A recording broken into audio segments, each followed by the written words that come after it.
Hello developers, welcome back to our channel coding hunger. तो दोस्तों, आज की वीडियो में हम लोग सीखेंगे व्हाट इज डेटाबेस और कितने टाइप के डेटाबेस होते हैं। एक होता है एसक्यूएल और दूसरा होता है हमारा नो एसक्यूएल। इन दोनों के बीच में हम लोग डिफरेंस सीखेंगे। तो जो हम लोग ट्यूटोरियल सीरीज मोंगोडीबी का हम लोग स्टार्ट करने वाले हैं, उसका आज हम लोग दूसरे पार्ट में आ चुके हैं। तो सबसे पहले हम लोग देख लेते हैं आखिर डेटाबेस होता क्या है। तो चलिए दोस्तों, विदाउट एनी डिले स्टार्ट करते हैं। उससे पहले अगर आप लोग नए हैं मेरे चैनल पे तो मेरे चैनल को सब्सक्राइब कर दे, मेरे वीडियोस को लाइक कर दे और अपने दोस्तों में भी शेयर करें।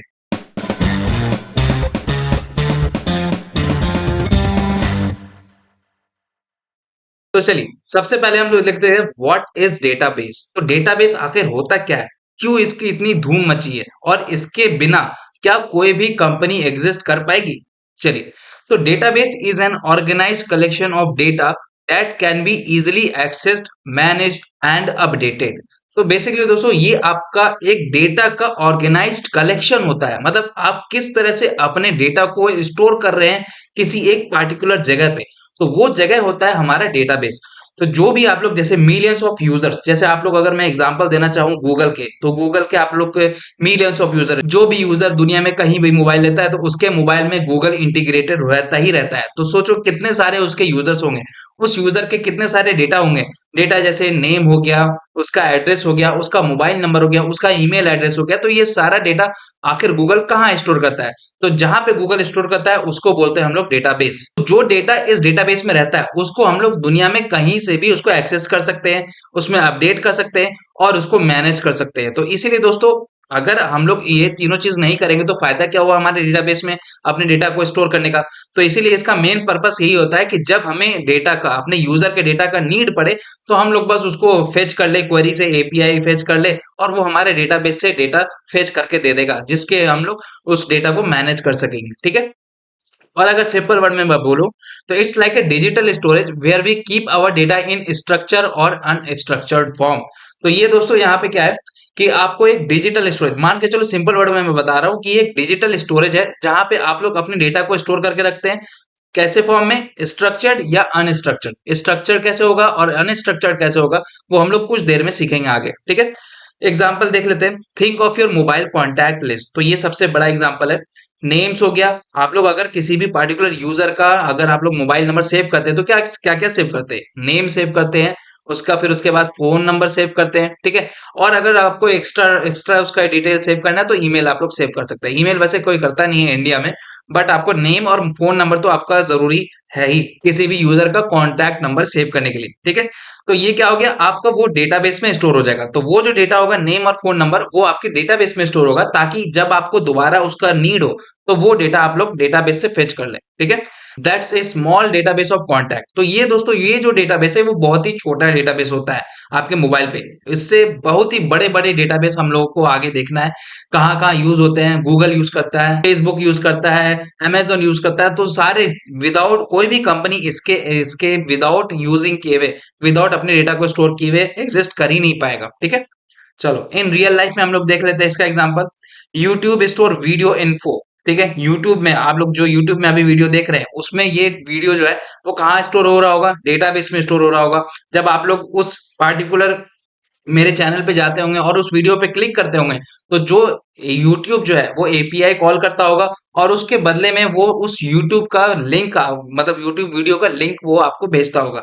तो बस उसी के जरिए आप लोग ये वीडियो देख पा रहे हैं। तो ये जो डेटा होगा हमारा, जो यूजर जो इस वीडियो का लिंक होगा वो कहाँ से फेच करके दे रहा है? वो हमारा डेटाबेस में स्टोर करके रखा हुआ है। ठीक है। एक होता है हमारा Amazon स्टोर्स प्रोडक्ट डिटेल। तो जो Amazon हो गया, फ्लिपकार्ट हो गया, मिंत्रा हो गया, मीशो हो गया, ये सारे डेटा आपको कहाँ पे स्टोर करके रखता है? वही डेटाबेस में स्टोर करके रखता है। ठीक है। नेम हो गया, जैसे आइटम का प्राइस हो गया, स्टॉक कितना बचा है भाई, रिव्यूज कौन कौन क्या क्या रिव्यूज दिया है, ये सारा डिटेल उसमें देख सकते हैं। तो चलिए हम लोग आगे बढ़ते हैं। तो देख लेते हैं अब टाइप्स ऑफ डेटाबेस। तो डेटा को स्टोर करने के लिए कितने टाइप्स के डेटाबेस होते हैं? तो दो तरह के दोस्तों इसमें डेटाबेस होते हैं। पहला क्या है? Mainly there are two types, और भी बहुत टाइप के होते हैं लेकिन mainly there are two main types. ठीक है। पहला होता है हमारा एसक्यूएल, उसको बोलते हैं रिलेशनल डेटाबेस। और क्यों रिलेशनल बोलते हैं हम लोग आगे आने वाले वीडियोस में देखेंगे। ठीक है। और दूसरा होता है हमारा नो एसक्यूएल डेटाबेस। तो नो एसक्यूएल डेटाबेस को हम लोग बोलते हैं नॉन रिलेशनल डेटाबेस। ठीक है। तो चलिए हम लोग और इसको डीप में देखते हैं कि एसक्यूएल आखिर है क्या।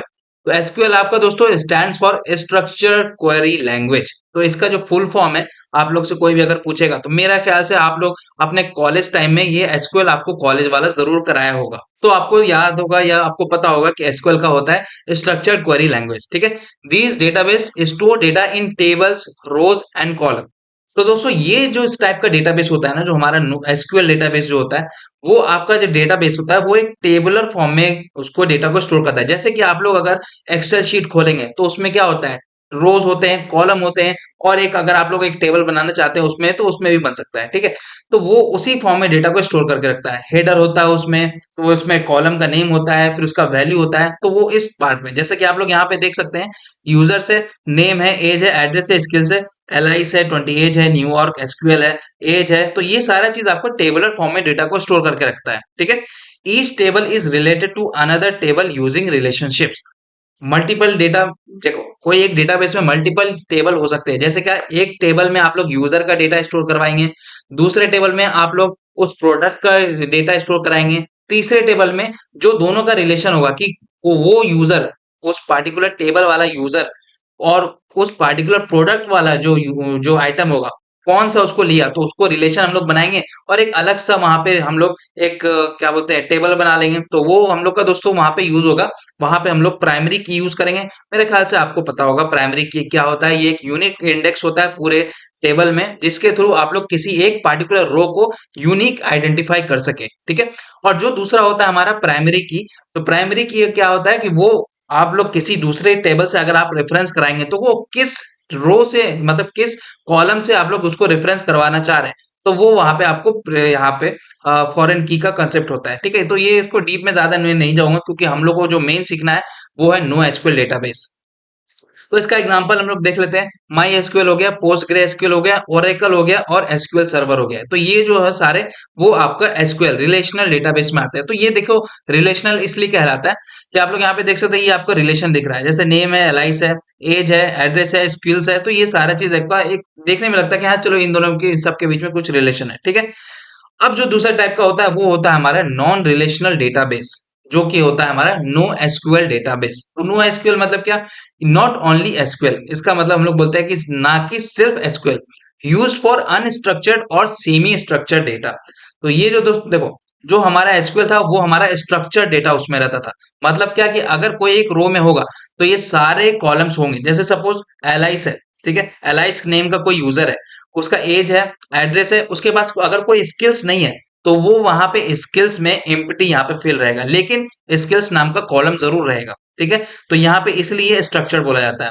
और सपोज कोई नाम करके अगर मैं आपको बताऊं, जैसे बॉब नाम का यूजर है, उसका एज 32 है, लंदन है, उसका स्किल्स एक्सेल है, तो भाई ठीक है, उसके स्किल्स जब है कुछ एक्सेल, तो स्किल रो उसमें, कॉलम उसमें होना चाहिए। लेकिन एलाइस में अगर सपोज यहाँ पे तो एसक्यूएल है, अगर सपोज उसका कोई स्किल है ही नहीं, तो भी मैं क्यों फालतू का यहाँ पे एक टेबल, यहाँ पे कॉलम लेके रखूं इसका, जिसमें कि एम्प्टी वैल्यू रहे। ठीक है, उसी चीज से बचाने के लिए हमारे यहाँ पे नो एसक्यूएल आता है। वो क्या आता है, जैसे आप लोग देख सकते हैं किसी एक पार्टिकुलर यूजर का सिर्फ नेम और ईमेल है, ठीक है सपोज, तो ये जो नो एसक्यूएल डेटाबेस होता है ना, वो हमारा डेटाबेस में डेटा को किस फॉर्म में स्टोर करता है, वो एक जेसन ऑब्जेक्ट के फॉर्म में स्टोर करता है। आप लोग बेसन के बारे में भी सुनेंगे, BSON। ठीक है, तो ये हमारा जो है दोस्तों, वो जेसन ऑब्जेक्ट की तरह में अपने डेटाबेस में डेटा को स्टोर करता है, और इसमें अनस्ट्रक्चर्ड डेटा को भी हम लोग स्टोर कर सकते हैं। जैसे किसी यूजर का सिर्फ ईमेल और नेम है, तो हम लोग उसका सिर्फ ईमेल और नेम स्टोर करके रख सकते हैं। अब किसी एक यूजर का ईमेल, नेम, फोन नंबर है, तो उस जो दूसरा यूजर होगा उसका हम लोग 3 फील्ड से स्टोर करके रख सकते हैं। ठीक है, लेकिन क्या उस टाइम ये वाला यूजर का मोबाइल नंबर इसमें एक्स्ट्रा ऐड करना जरूरी पड़ेगा? नहीं। तो यहाँ पे अनस्ट्रक्चर्ड में यहाँ पे हम लोग उसका मतलब एक्स्ट्रा फील्ड ऐड नहीं भी करेंगे, तो वो हमारा यहाँ पे चल देगा। ठीक है, यहाँ पे कोई एरर थ्रो नहीं करेगा। लेकिन यही केस में एसक्यूएल में आपका एरर थ्रो कर देगा। आपको वहां पे एम्प्टी कॉलम रखना जरूरी है। अगर आपका वैल्यू कुछ नहीं है उसमें डेटा में, तो आपको एटलीस्ट एम्प्टी कॉलम आपको रखना है। लेकिन ये केस यहाँ पे नहीं है। अगर आपको नेम है, ईमेल है सिर्फ, तो बस ठीक है भाई, वो ऑब्जेक्ट रख दो उसके अंदर। अगर आपका name, email, contact number, email और एड्रेस है, सारा चीज है, तो आप लोग और रख दो। अगर और चीज है तो और रख दो। तो इसलिए बोलते हैं दोस्तों इसको सेमी स्ट्रक्चर्ड और अनस्ट्रक्चर्ड। ठीक है, इसमें कोई स्ट्रक्चर फिक्स नहीं होता है, आप लोग किसी भी स्ट्रक्चर में डेटा को स्टोर कर सकते हैं। तो वहां पे दोस्तों हम लोग डेटा को टेबल, कॉलम और रो में हम लोग यहाँ पे स्टोर करा रहे थे, उसी को यहाँ पे हटा करके हम लोग डॉक्यूमेंट बोलते हैं। की वैल्यू पेयर्स में हम लोग स्टोर करते हैं। जैसे कि अगर आप लोग जेसन ऑब्जेक्ट पढ़े होंगे, क्योंकि आप ऑब्वियसली आप लोग जावास्क्रिप्ट जानते होंगे तभी ये वीडियो ट्यूटोरियल सीरीज देख रहे हैं, ठीक है। तो यहाँ पे आप लोग का क्या है, वैल्यू पेयर्स है। ग्राफ्स में हम लोग डेटा को स्टोर करते हैं, और कॉलम्स में हम लोग, कॉलम्स में किसी एक पार्टिकुलर इसमें हम लोग आगे देखेंगे इसका किस सीन में हम लोग इसको यूज करते हैं, ठीक है। एग्जाम्पल देख लेते हैं कि कौन मतलब कौन कौन टाइप के डेटाबेस होते हैं इसमें नो एसक्यूएल में।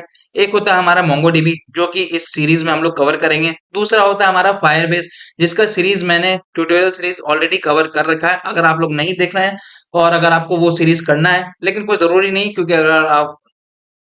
अगर आप लोग मोंगोडीबी कर ले रहे हैं तो फायरबेस करने का जरूरी नहीं, ठीक है। फिर आपका कैसेंड्रा हो गया, रेडिस हो गया, ये सारा चीज जो है वो दोस्तों आपका नो एसक्यूएल डेटाबेस होता है। अब बेस्ट फॉर देख लेते हैं, ये क्यों बेस्ट है। Large scale application like social media, IoT, ठीक है, internet of things, real time database. तो ये रियल टाइम डेटाबेस के लिए भी सही परफेक्ट होता है, सोशल मीडिया के लिए सही होता है। सोशल मीडिया जैसे इंस्टाग्राम हो गया, फेसबुक हो गया, ठीक है, व्हाट्सएप हो गया। फ्लेक्सिबल स्ट्रक्चर, इसका फ्लेक्सिबल स्ट्रक्चर तो कोई एक फिक्स पैटर्न नहीं होता है कि आपको वो वैल्यू रहना ही रहना चाहिए, या नहीं अगर वो वैल्यू नहीं है तो एटलीस्ट इम्पटी वैल्यू रहे। तो इसमें हमें ये झंझट नहीं करना पड़ता है। आपका वैल्यू अगर एग्जिस्ट करता है तभी आप लोग वो की वैल्यू पेयर रखो, अदरवाइज की वैल्यू पेयर को आप लोग हटा दो, ठीक है। Fast performance and easily scalability, और ये फास्ट परफॉर्म करता है क्योंकि आपका जितना डेटा कम रहेगा, जितना रोज कम रहेगा, उतना ज्यादा फास्ट काम करेगा, ठीक है। और ये स्केलेबल है, इसको जब भी हम लोग चाहे बढ़ा सकते हैं, जब भी चाहे घटा सकते हैं, ठीक है।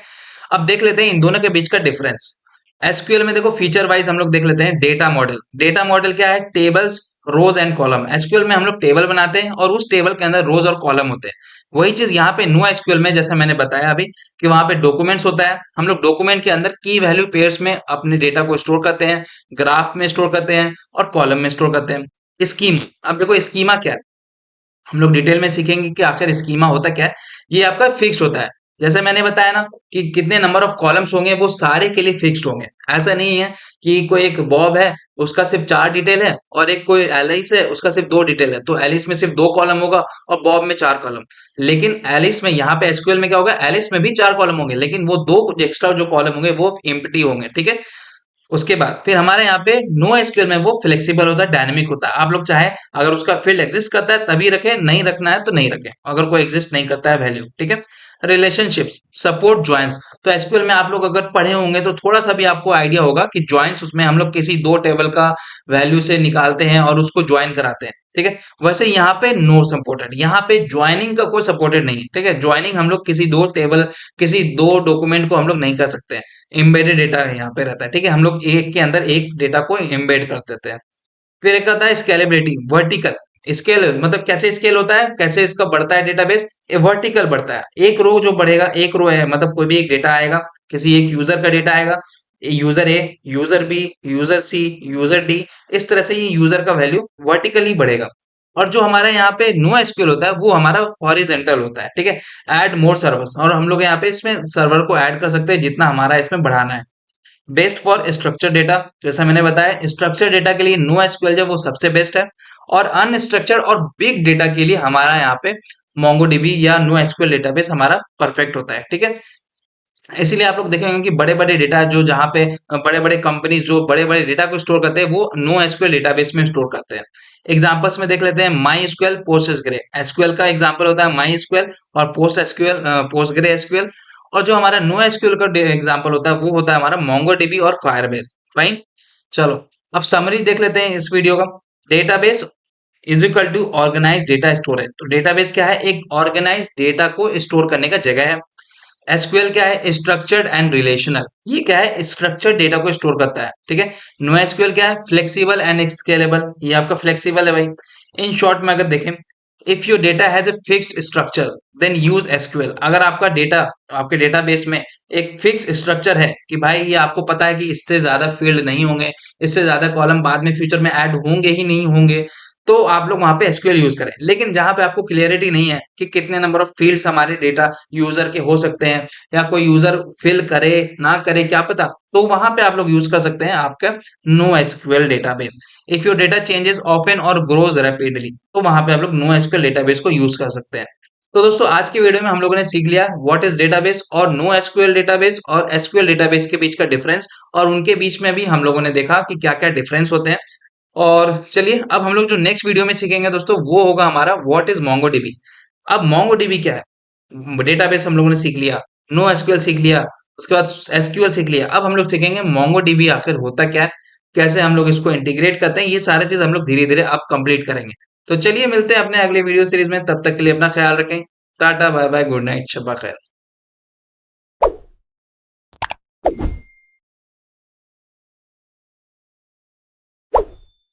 हेलो दोस्तों, welcome back to our channel coding hunger. तो दोस्तों मोंगोडीबी सीखने की सीरीज में आज की वीडियो में हम लोग सीखेंगे व्हाट इज मोंगोडीबी। तो लास्ट पार्ट में हम लोगों ने देखा था कि डेटाबेस होता क्या है, कितने टाइप्स के डेटाबेस होते हैं। एक होता है हमारा एसक्यूएल, दूसरा होता है हमारा नो एसक्यूएल। इन सब के बारे में हम लोगों ने डीप डाइव किया था। आज की वीडियो में दोस्तों हमारा जो नो एसक्यूएल टाइप का डेटाबेस होता है, जिसका ये सीरीज है, उसके बारे में हम लोग सीखेंगे कि आखिर वो क्या है, उसके कितने टाइप्स में हम लोग डेटा को इंटर कर सकते हैं, स्कीमा कैसे बनाते हैं, ये सारा चीज आज की वीडियो में हम लोग सीखेंगे। तो चलिए विदाउट एनी डिले स्टार्ट करते हैं। उससे पहले अगर आप लोग नए हैं मेरे चैनल पे, तो मेरे चैनल को सब्सक्राइब कर ले, मेरे वीडियोस को लाइक कर दे और अपने दोस्तों में भी शेयर करें।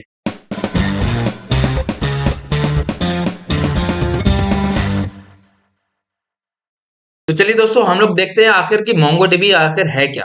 MongoDB is a no SQL non relational database. अब दोस्तों इसको नॉन रिलेशनल क्यों बोलते हैं? तो लास्ट पार्ट में हम लोगों ने देखा था कि एसक्यूएल जो डेटाबेस होता है उसमें हमारा टेबल होता है, रोज होता है, कॉलम होता है, फॉरेन की होता है। फॉरेन की किस लिए होता है? हमारे एक टेबल से दूसरे टेबल में रिलेट करने के लिए, ठीक है। तो वहां पे हम लोग उसको बोलते थे रिलेशनल डेटाबेस। यहाँ पे ऐसा कुछ सीन नहीं होता है, क्योंकि हमारा जो यहाँ पे है नॉन स्ट्रक्चर डेटा होता है, ठीक है। जैसा कि हम लोगों ने लास्ट पार्ट में देखा था जेसन ऑब्जेक्ट में कोई एक रो का डेटा, रो यहाँ पे आप लोग समझने के लिए मैं आपको बोल रहा हूँ, वैसे यहाँ पे उसको बोलते हैं डॉक्यूमेंट, ठीक है। कोई एक रो का डेटा आपका किसी 3 फील्ड का होगा, कोई एक रो का डेटा आपका किसी 5 फील्ड का होगा, तो इसमें कोई स्ट्रक्चर फिक्स नहीं होता है, ठीक है। तो यहाँ पे इसलिए उसको बोलते हैं दोस्तों नॉन स्ट्रक्चर, अनस्ट्रक्चर्ड। तो ये नॉन रिलेशनल इसलिए कहा गया क्योंकि यहाँ पे कोई फॉरेन की वाला जो एक दूसरे से रिलेट करते थे एक टेबल से दूसरे टेबल को, तो वो यहाँ पे ऐसा कुछ सीन नहीं है, ठीक है। This means it doesn't store data in traditional tables with rows and columns like SQL database. Instead, MongoDB stores data as documents in a format similar to JSON.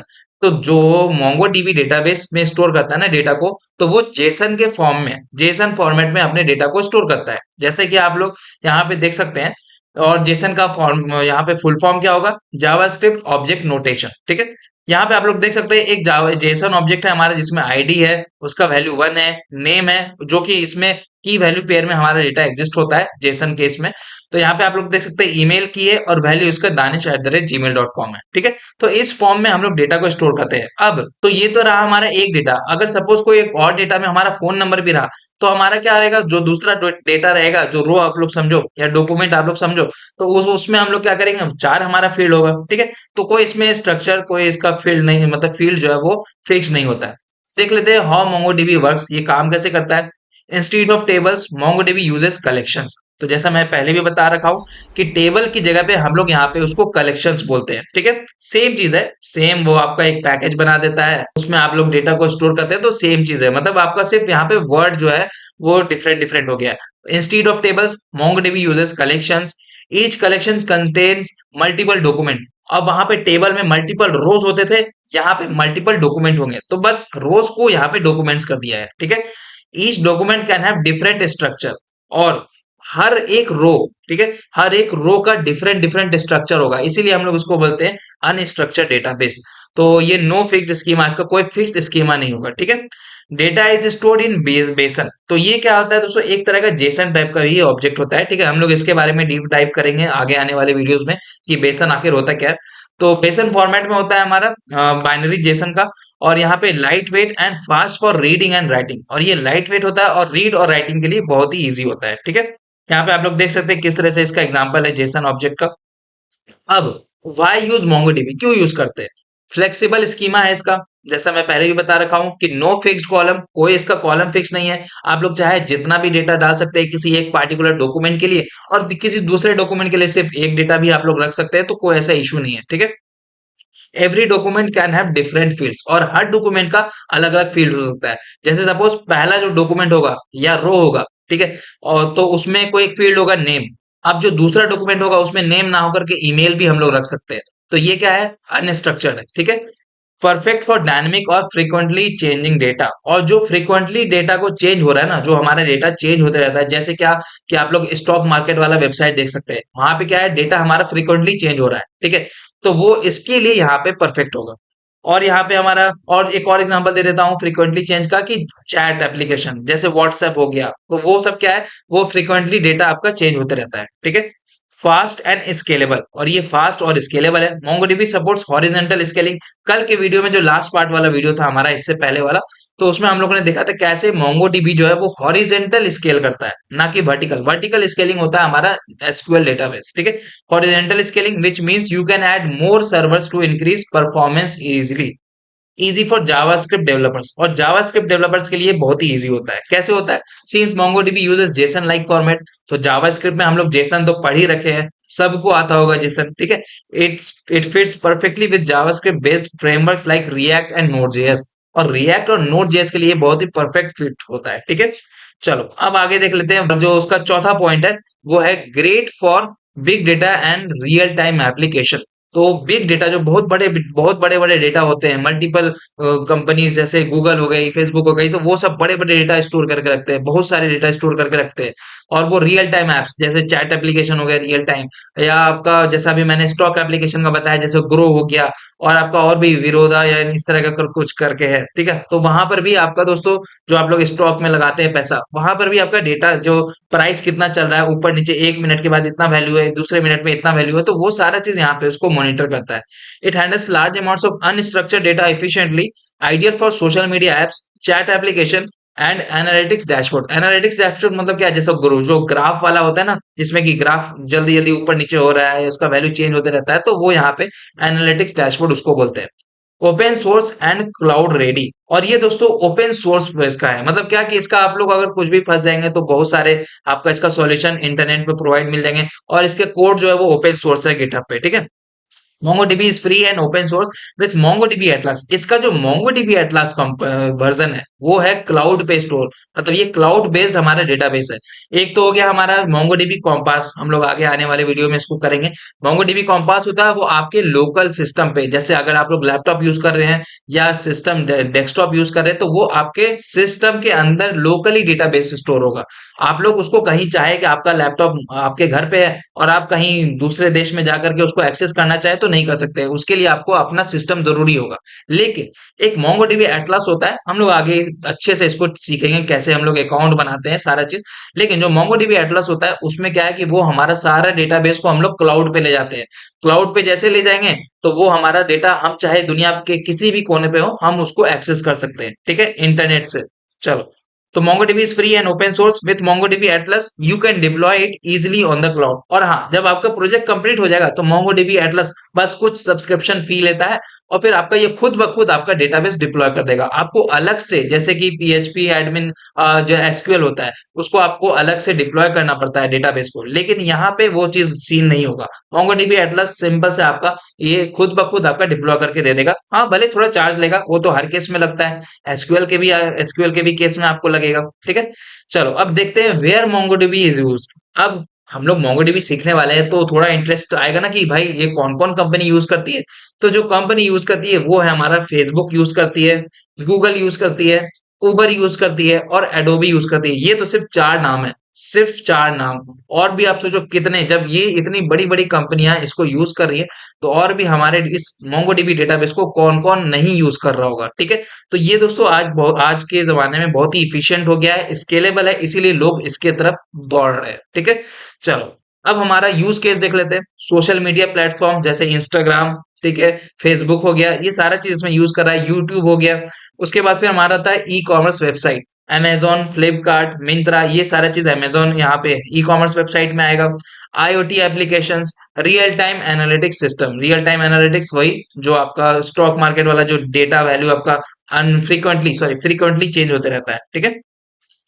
तो आपको शायद मजा आया होगा ये जानकर कि कौन कौन कंपनी यूज करती है, और जैसे ही आप लोगों ने जाना होगा कि फेसबुक, गूगल, उबर, इतने बड़ी बड़ी कंपनियां इसको यूज करती हैं, तो मेरे ख्याल से अब आपका इंटरेस्ट जगा होगा कि चलो भाई अब हमें MongoDB करना ही करना है। तो चलो दोस्तों, आज की वीडियो में फिलहाल इतना ही। अब कल हम लोग क्या करेंगे? कल की वीडियो में हम लोग इंस्टॉल करेंगे। चलो सीख तो लिया कि ये क्या है, अब जान भी लिया कि मोंगोडीबी कैसा होता है, क्या होता है इसमें। अब उसको इंस्टॉल करके हम लोग धीरे-धीरे काम स्टार्ट करेंगे। तो दोस्तों आगे बढ़ने से पहले मैं आप लोगों से एक रिक्वेस्ट करना चाहूँगा कि एज़ यू नो कि मैं एक वर्किंग प्रोफेशनल हूँ। वीकडेज़ में ऑफ़िस के काम भी मुझे करने पड़ते हैं और जब रात में मुझे थोड़ा टाइम मिलता है, तो मैं आप लोगों के लिए वीडियोज़ को रिकॉर्ड करने बैठ जाता हूँ। और जब मुझे थोड़ा टाइम मिल पाता है वीकेंड के दिनों में जैसे सैटरडे, संडे थोड़ा टाइम मिलता है, तो मैं आप लोग के लिए वीडियो रिकॉर्ड करता हूँ। तो जैसा कि एक कंटिन्यूअसली वीडियो को रिकॉर्ड होना चाहिए, वीडियो अपलोड होना चाहिए, तो वो मुझे इस कारणों की वजह से मैं अपलोड नहीं कर पाता हूँ। तो मैं दोस्तों आप लोगों से रिक्वेस्ट करूंगा कि आप लोग मुझे सपोर्ट करें। आप लोग कैसे मुझे सपोर्ट कर सकते हैं? आप लोग मेरे चैनल का मेंबरशिप लेकर के मुझे सपोर्ट कर सकते हैं। मेरे चैनल का मेंबरशिप है 59 से, फिर उसके बाद 89 वाला आता है और उसके बाद 159 वाला। तो जो भी आप लोग मुझे सपोर्ट कर सकते हैं, वैसे आप लोग सपोर्ट करें। उससे क्या होगा? उससे फायदा ये होगा दोस्तों कि मैं, क्योंकि अब मेरा सिर्फ जो चैनल है वो एक मर्न फुल स्टैक के लिए ही एक डेडिकेटेड है। मैं चाहता हूं कि कोई और नया टेक्नोलॉजी जैसे जावा हो गया, पाइथन हो गया, आर्टिफिशियल इंटेलिजेंस यूजिंग पाइथन, तो वो सब के फील्ड में मैं चाहता हूं कि कोई और दूसरे डेवलपर को मैं हायर करूं ताकि वो लोग भी अपने फ्री टाइम में आप लोग के लिए वीडियोस लाएं, कई नए नए टेक्नोलॉजीज में नए नए स्किल्स के साथ, और आप लोगों को हेल्प करें और हमें इस हमारे चैनल को बढ़ाने में, ग्रो करने में मदद करें। तो दोस्तों मुझे आप लोग का सपोर्ट चाहिए, तो मैं उम्मीद करता हूं कि आप लोग मेरे चैनल का मेंबरशिप लेंगे। ज्यादा नहीं, 59 वाला भी आप लोग लेकर के मुझे सपोर्ट कर सकते हैं। तो चलिए वीडियो को कंटिन्यू करते हैं। हेलो दोस्तों, welcome back to our channel coding hunger. तो दोस्तों मोंगोडीबी सीखने के सीरीज में आज की वीडियो में हम लोग सीखेंगे इंस्टॉलेशन ऑफ मोंगोडीबी। तो लास्ट पार्ट में हम लोगों ने देखा था मोंगोडीबी आखिर है क्या, और उसके हम लोग डेटाबेस कैसे इस पे स्टोर करते हैं, जेसन फॉर्मेट क्या होता है, वो सारा चीज हम लोगों ने कवर किया था। आज की वीडियो में हम लोग उसको इंस्टॉल करेंगे अपने लोकल सिस्टम पे। तो चलिए दोस्तों विदाउट एनी डिले स्टार्ट करते हैं। उससे पहले अगर आप लोग नए हैं मेरे चैनल पे तो मेरे चैनल को सब्सक्राइब कर लें, मेरे वीडियोस को लाइक कर दें और अपने दोस्तों में भी शेयर करें।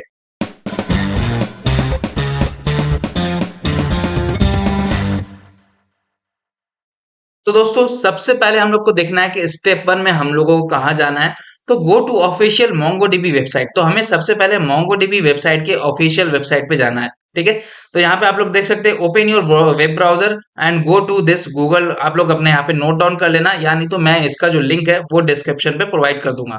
तो https://mongodb.com/try/download/community। तो मैं क्या करता हूँ, इस पे चलता हूँ और इस पे चल के यहाँ पर सबसे पहले आपको दिखाता हूँ कि इसका इंटरफेस क्या है। मोंगोडीबी डेटाबेस का अगर मैं आपको यहाँ पे चलूँ और mongodb.com करूँ और हिट एंटर करूँ, तो आपको यहाँ पे इसका ऑफिशियल वेबसाइट ओपन हो जाएगा। आपको इसका डॉक्यूमेंटेशन के बारे में पढ़ना है या कुछ नए अपडेट्स के बारे में पढ़ना है, तो आप लोग यहाँ पर से पढ़ सकते हैं। ठीक है, तो यहाँ पे जैसा कि आप लोग देख सकते हैं सारी चीजें, level up your MongoDB skills है। इसमें आप लोग का कोर्स भी है, आप लोग अगर उसको चाहे तो आप लोग उसको कर सकते हैं। ठीक है, तो यहाँ पे देख सकते हैं डेवलपर्स के लिए है, गेट स्टार्टेड है। डॉक्यूमेंटेशन में अगर आपको जाना है तो डॉक्यूमेंटेशन कर लेना, लॉग इन कर लेना अपना सिंपल सा गूगल अकाउंट से, जिससे कि आपका यहाँ पे डेटा मतलब अकाउंट बन जाएगा। ठीक है, चलो मैं वापस आता हूँ। तो वो आपको इस पेज पे ले आएगा। आप लोग थोड़ा स्क्रॉल करना, स्क्रॉल करने के बाद आपको यहाँ पे दिखेगा वर्जन करेंट, आप लोग यहाँ पे सिलेक्ट करना। विंडोज जो भी आपका ऑपरेटिंग सिस्टम है, ठीक है, विंडोज एक्स 64 में अभी सिलेक्ट कर ले रहा हूँ। पैकेज में मैं MSI कर दूंगा। जैसे कि आप लोग यहाँ पे देख सकते हैं, वर्जन आप लोग चूज कर लेना अपने हिसाब से। प्लेटफॉर्म सेलेक्ट विंडोज करना, package select MSI from Windows installer. ठीक है, और फिर यहाँ पे इसको डाउनलोड कर देना। यहाँ पे क्लिक कर देंगे तो ये दोस्तों आपका डाउनलोड होने लगेगा। और यहाँ पे देख सकते हैं आपको MongoDB Windows dot signed MSI यहाँ पे डाउनलोड हो रहा है। ठीक है, तो ये 756 MB का है। तो यह क्योंकि मेरा ऑलरेडी इंस्टॉल है तो मैं इसको अभी दोबारा इंस्टॉल नहीं करना चाहूंगा। आप लोग इंस्टॉल कर लेना। जैसे ही इंस्टॉल करोगे तो आपका डाउनलोड सेक्शन में यहाँ पे एक .exe फाइल बन जाएगा। ठीक है, तो जैसे कि अगर मैं आपको दिखाऊं यहाँ पे, तो आप लोग देख सकते हैं कि आपको एक इंस्टॉलर यहाँ पे रन करना होगा। तो जैसे आप लोग डाउनलोड करेंगे, once download complete, double click on the MSI file. तो जो भी आपका फाइल डाउनलोड होगा उसको डबल क्लिक करना और उसको इंस्टॉल कर लेना। ठीक है, डाउनलोड तो हो गया, अब आपका इंस्टॉल करना पड़ेगा। Click next, accept the license. आपको लाइसेंस एक्सेप्ट करना है एंड चूज कंप्लीट सेटअप। और जो सारा चीजें डिफॉल्ट सेटअप ही आप लोग रखना, कोई इसमें इशू नहीं है। ठीक है, जो सेटअप है उसका डिफॉल्ट में होगा वही आप लोग रखना। Keep the default settings. ठीक है, उसके बाद फिर आपका आएगा choose MongoDB as a service.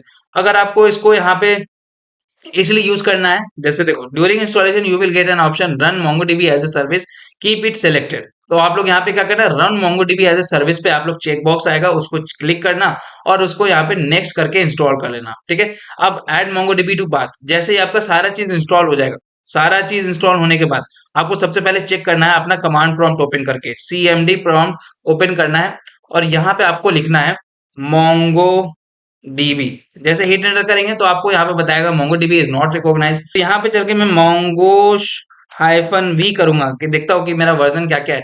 तो अब आप लोग को यहाँ पे सारा डिटेल दिख जाएगा। ये देखो, ये सब जब आपका सारा चीज दे रहा है तो अब आप लोग यहाँ पे से समझ जाना कि आपका इंस्टॉल हो गया। अब बाई चांस अगर आपका सेटअप नहीं हुआ है या आपको बोल रहा है कि नॉट ऑथेंटिकेशन, मतलब नॉट ये जैसे कि अगर मैं यहाँ पे दिखाऊं मोंगो डीबी, ठीक है, हाइफन वी, और जैसे मैं हिट एंटर कर रहा हूँ तो देखो यहाँ पे बोल रहा है मोंगोडीबी इज नॉट रिकॉग्नाइज। अगर आपका ये उस टाइम भी आ रहा है मोंगोश में भी, तब आपको क्या करना है, यहाँ पे हमारा अल्टरनेटिव ऑप्शन है, हमें पाथ वेरिएबल सेट करना पड़ेगा।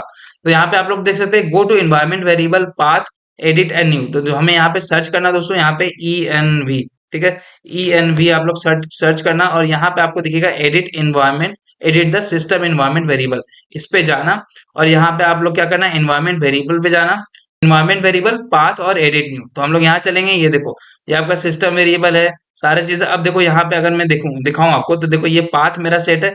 अगर आपका यहाँ पे पाथ नहीं होगा तो आप लोग क्या करना, यहाँ पे न्यू पे क्लिक करना और फिर यहाँ पे नाम देना PATH पाथ।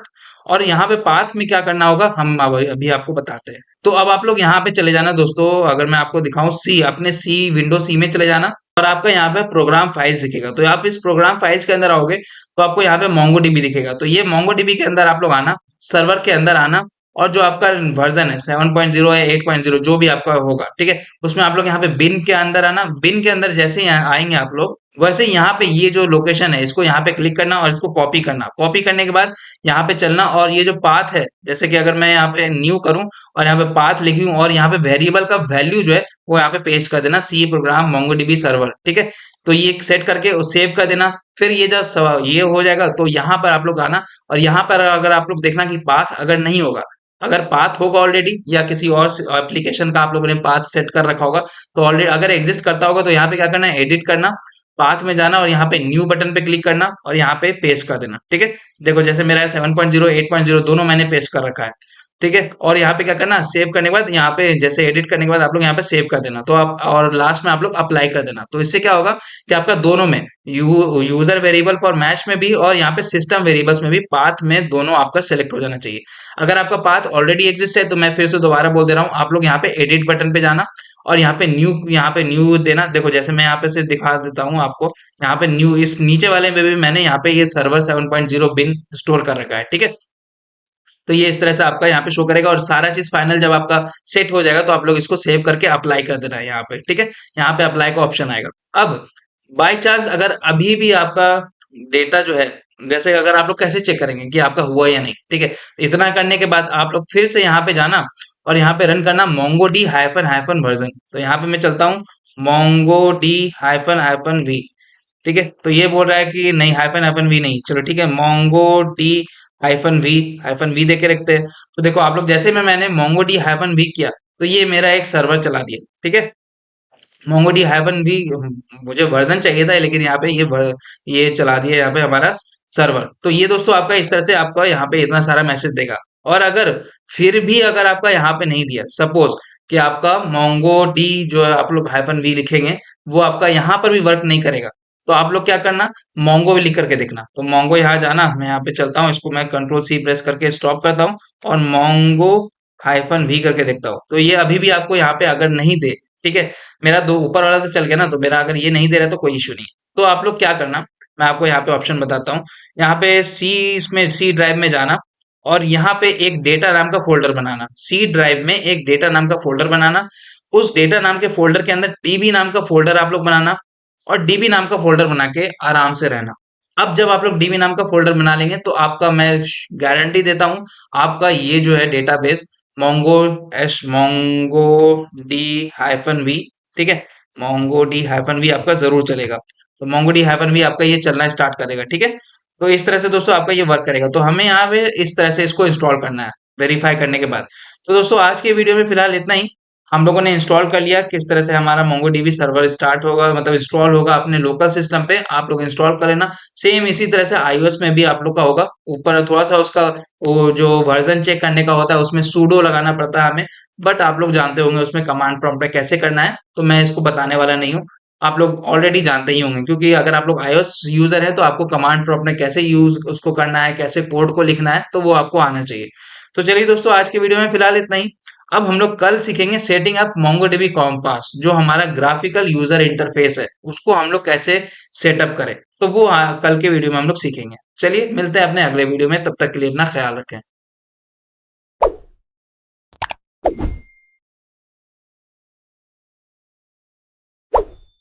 तो दोस्तों, MongoDB सीखने की सीरीज में आज की वीडियो में हम लोग सीखेंगे सेटिंग अप MongoDB कॉम्पास, जो कि हमारा ग्राफिकल यूजर इंटरफेस है। तो अब ये आप लोग बोलेंगे कि ये GUI क्या है और MongoDB कॉम्पास क्या है। तो दोस्तों, ये एक तरह का आपका डेटाबेस है जिसको एक सॉफ्टवेयर बना रखा है, ठीक है। ये जो डेटाबेस होता है आपका, वो एक सॉफ्टवेयर बना हुआ है, उसको बोलते हैं MongoDB कॉम्पास। उसमें यूजर सारा अपने आंखों से विजुअलाइज कर सकता है कि कौन से कलेक्शन में कितना डॉक्यूमेंट है, कौन से कलेक्शन में क्या क्या डॉक्यूमेंट में क्या क्या डेटा है, तो वो सारा चीज उसको अपने आंखों से देख सकता है और उसको एक ग्राफिकल यूजर इंटरफेस में लाके रख दिया। तो अगर मैं आपको यहाँ पे दिखाऊं इसका एग्जांपल, तो मैं चलता हूं अपने, और यहाँ पे मैं MongoDB कॉम्पास ओपन कर लिया हूँ। और यहाँ पे आप लोग देख सकते हैं इस MongoDB कॉम्पास में, जो कि हमारा लोकल होस्ट 27017 पे चलता है, क्योंकि ये हमारा लोकल सिस्टम पे चलता है सिर्फ, ठीक है। तो यहाँ पे आप लोग देख सकते हैं इसमें मेरा 4 डेटाबेस है, मतलब 4 कलेक्शन है। उसमें से अगर मैं यहाँ पे चैट वैट दिखाऊं, तो यहाँ पे कन्वर्सेशन नाम करके एक हमारा, ये देख सकते हैं आपका, ये हमारा एक कलेक्शन है, ठीक है। ये हमारा कलेक्शन है। कलेक्शन के अंदर हमारा देख सकते हैं कोई भी डेटा नहीं है, this collection has no data. अब अगर मैं यूजर्स के टेबल में जाऊं, कलेक्शन में जाऊं, तो आप लोग देख सकते हैं एक यूजर मेरा यहाँ पे एग्जिस्ट करता है, जिसमें नेम है, मोबाइल नंबर है, पासवर्ड है, प्रोफाइल पिक है, कब क्रिएट हुआ था, कब अपडेटेड हुआ था, और आईडी, यूनिक आईडी, जिसके द्वारा ये यूनिकली आइडेंटिफाई किया जाता है।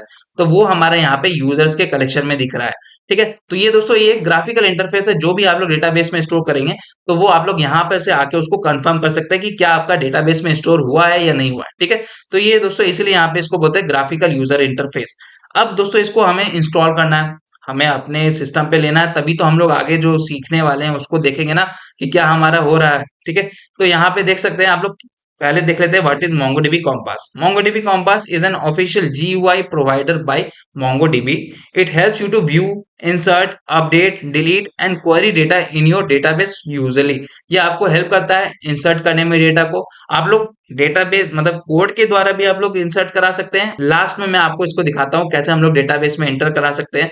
तो यहाँ पे बोल रहा है it helps you to view, insert, update, delete and query data in your database usually, ठीक है। तो यहाँ विजुअली, तो हम लोग अपने हाथों से इसको कर सकते हैं विदाउट एनी कोड लिखे हुए, विदाउट हम लोग MongoDB का कोड लिखे हुए हम लोग इसको यूज कर सकते हैं, इंसर्ट करवा सकते हैं, अपडेट करवा सकते हैं, सारा चीज। Think of it as a MongoDB dashboard. ये MongoDB डैशबोर्ड की तरह काम करेगा, like a PHP admin for MySQL। अगर आप लोग MySQL सीख रखे होंगे, तो वो वहां पे जैसे PHP एडमिन सॉफ्टवेयर होता है एक अलग से, उसको आप लोग लोकल होस्ट से कनेक्ट करते हैं, तो वैसे ही यहाँ पे आपका MongoDB का भी कॉम्पास होता है, ठीक है। तो इसका की फीचर्स देख लेते हैं। कनेक्ट टू लोकल और क्लाउड MongoDB डेटाबेस। हम लोग क्या करते हैं, इसको अपने कोड, अपने सिस्टम, जो भी हम लोग सर्वर बना रहे हैं, उससे सर्वर को अपने इस लोकल डेटाबेस से कनेक्ट करते हैं, ताकि जो भी हम लोग डेटाबेस में स्टोर कराए डेटा, वो हमारा लोकली स्टोर हो जाए एटलीस्ट, ठीक है। Browse database and collection. हमारा डेटाबेस और कलेक्शन जो हमारा रहता है, उसमें हम लोग को ब्राउज कर सकते हैं। Run queries visually. हम लोग क्वेरी को रन कर सकते हैं विजुअली चला के, ठीक है। Analyse schema structure. हम लोग आंखों से देख सकते हैं हमारे स्कीमा का स्ट्रक्चर क्या है, जैसे कि अभी हम लोगों ने देखा यूजर में कितने कितने फील्ड्स थे, ठीक है। और उसके बाद व्यू परफॉर्मेंस स्टैट्स। हम लोग परफॉर्मेंस स्टैट्स भी देख सकते हैं वहां पे, ठीक है। चलो अब देखते हैं इसको कैसे इंस्टॉल करेंगे, डाउनलोड करेंगे। Download MongoDB compass. तो आप लोग यहाँ पे देख सकते हैं mongodb.com/try/download/compass। तो मैं इसके अंदर चलता हूँ, और यहाँ पे चल के हम लोग कोशिश करेंगे इसको डाउनलोड करने का, क्योंकि मेरे पास ऑलरेडी डाउनलोड है। आप लोग को कुछ इसमें ज्यादा करना नहीं है, बस डिफॉल्ट सेटिंग्स जो जो है आप लोग उसको अप्लाई करते जाना, और ये आपका डाउनलोड हो जाएगा। तो यहाँ चलते हैं, देख सकते हैं यहाँ पे आपको स्टेबल वर्जन मिलेगा, आप लोग यहाँ पे डाउनलोड कर लेना। .exe फाइल आपको डाउनलोड करना पड़ेगा। तो डाउनलोड करने के बाद आप लोग को बस जो डिफॉल्ट सेटिंग होगा वो आपको सिलेक्ट कर लेना है। जैसे कि देख सकते हैं, choose Windows as your operating system. Windows को आप लोग सेलेक्ट कर लेना। .msi अगर दिखे तो वहां पे MSI पैकेज में कर लेना, नहीं तो .exe में भी कर सकते हो।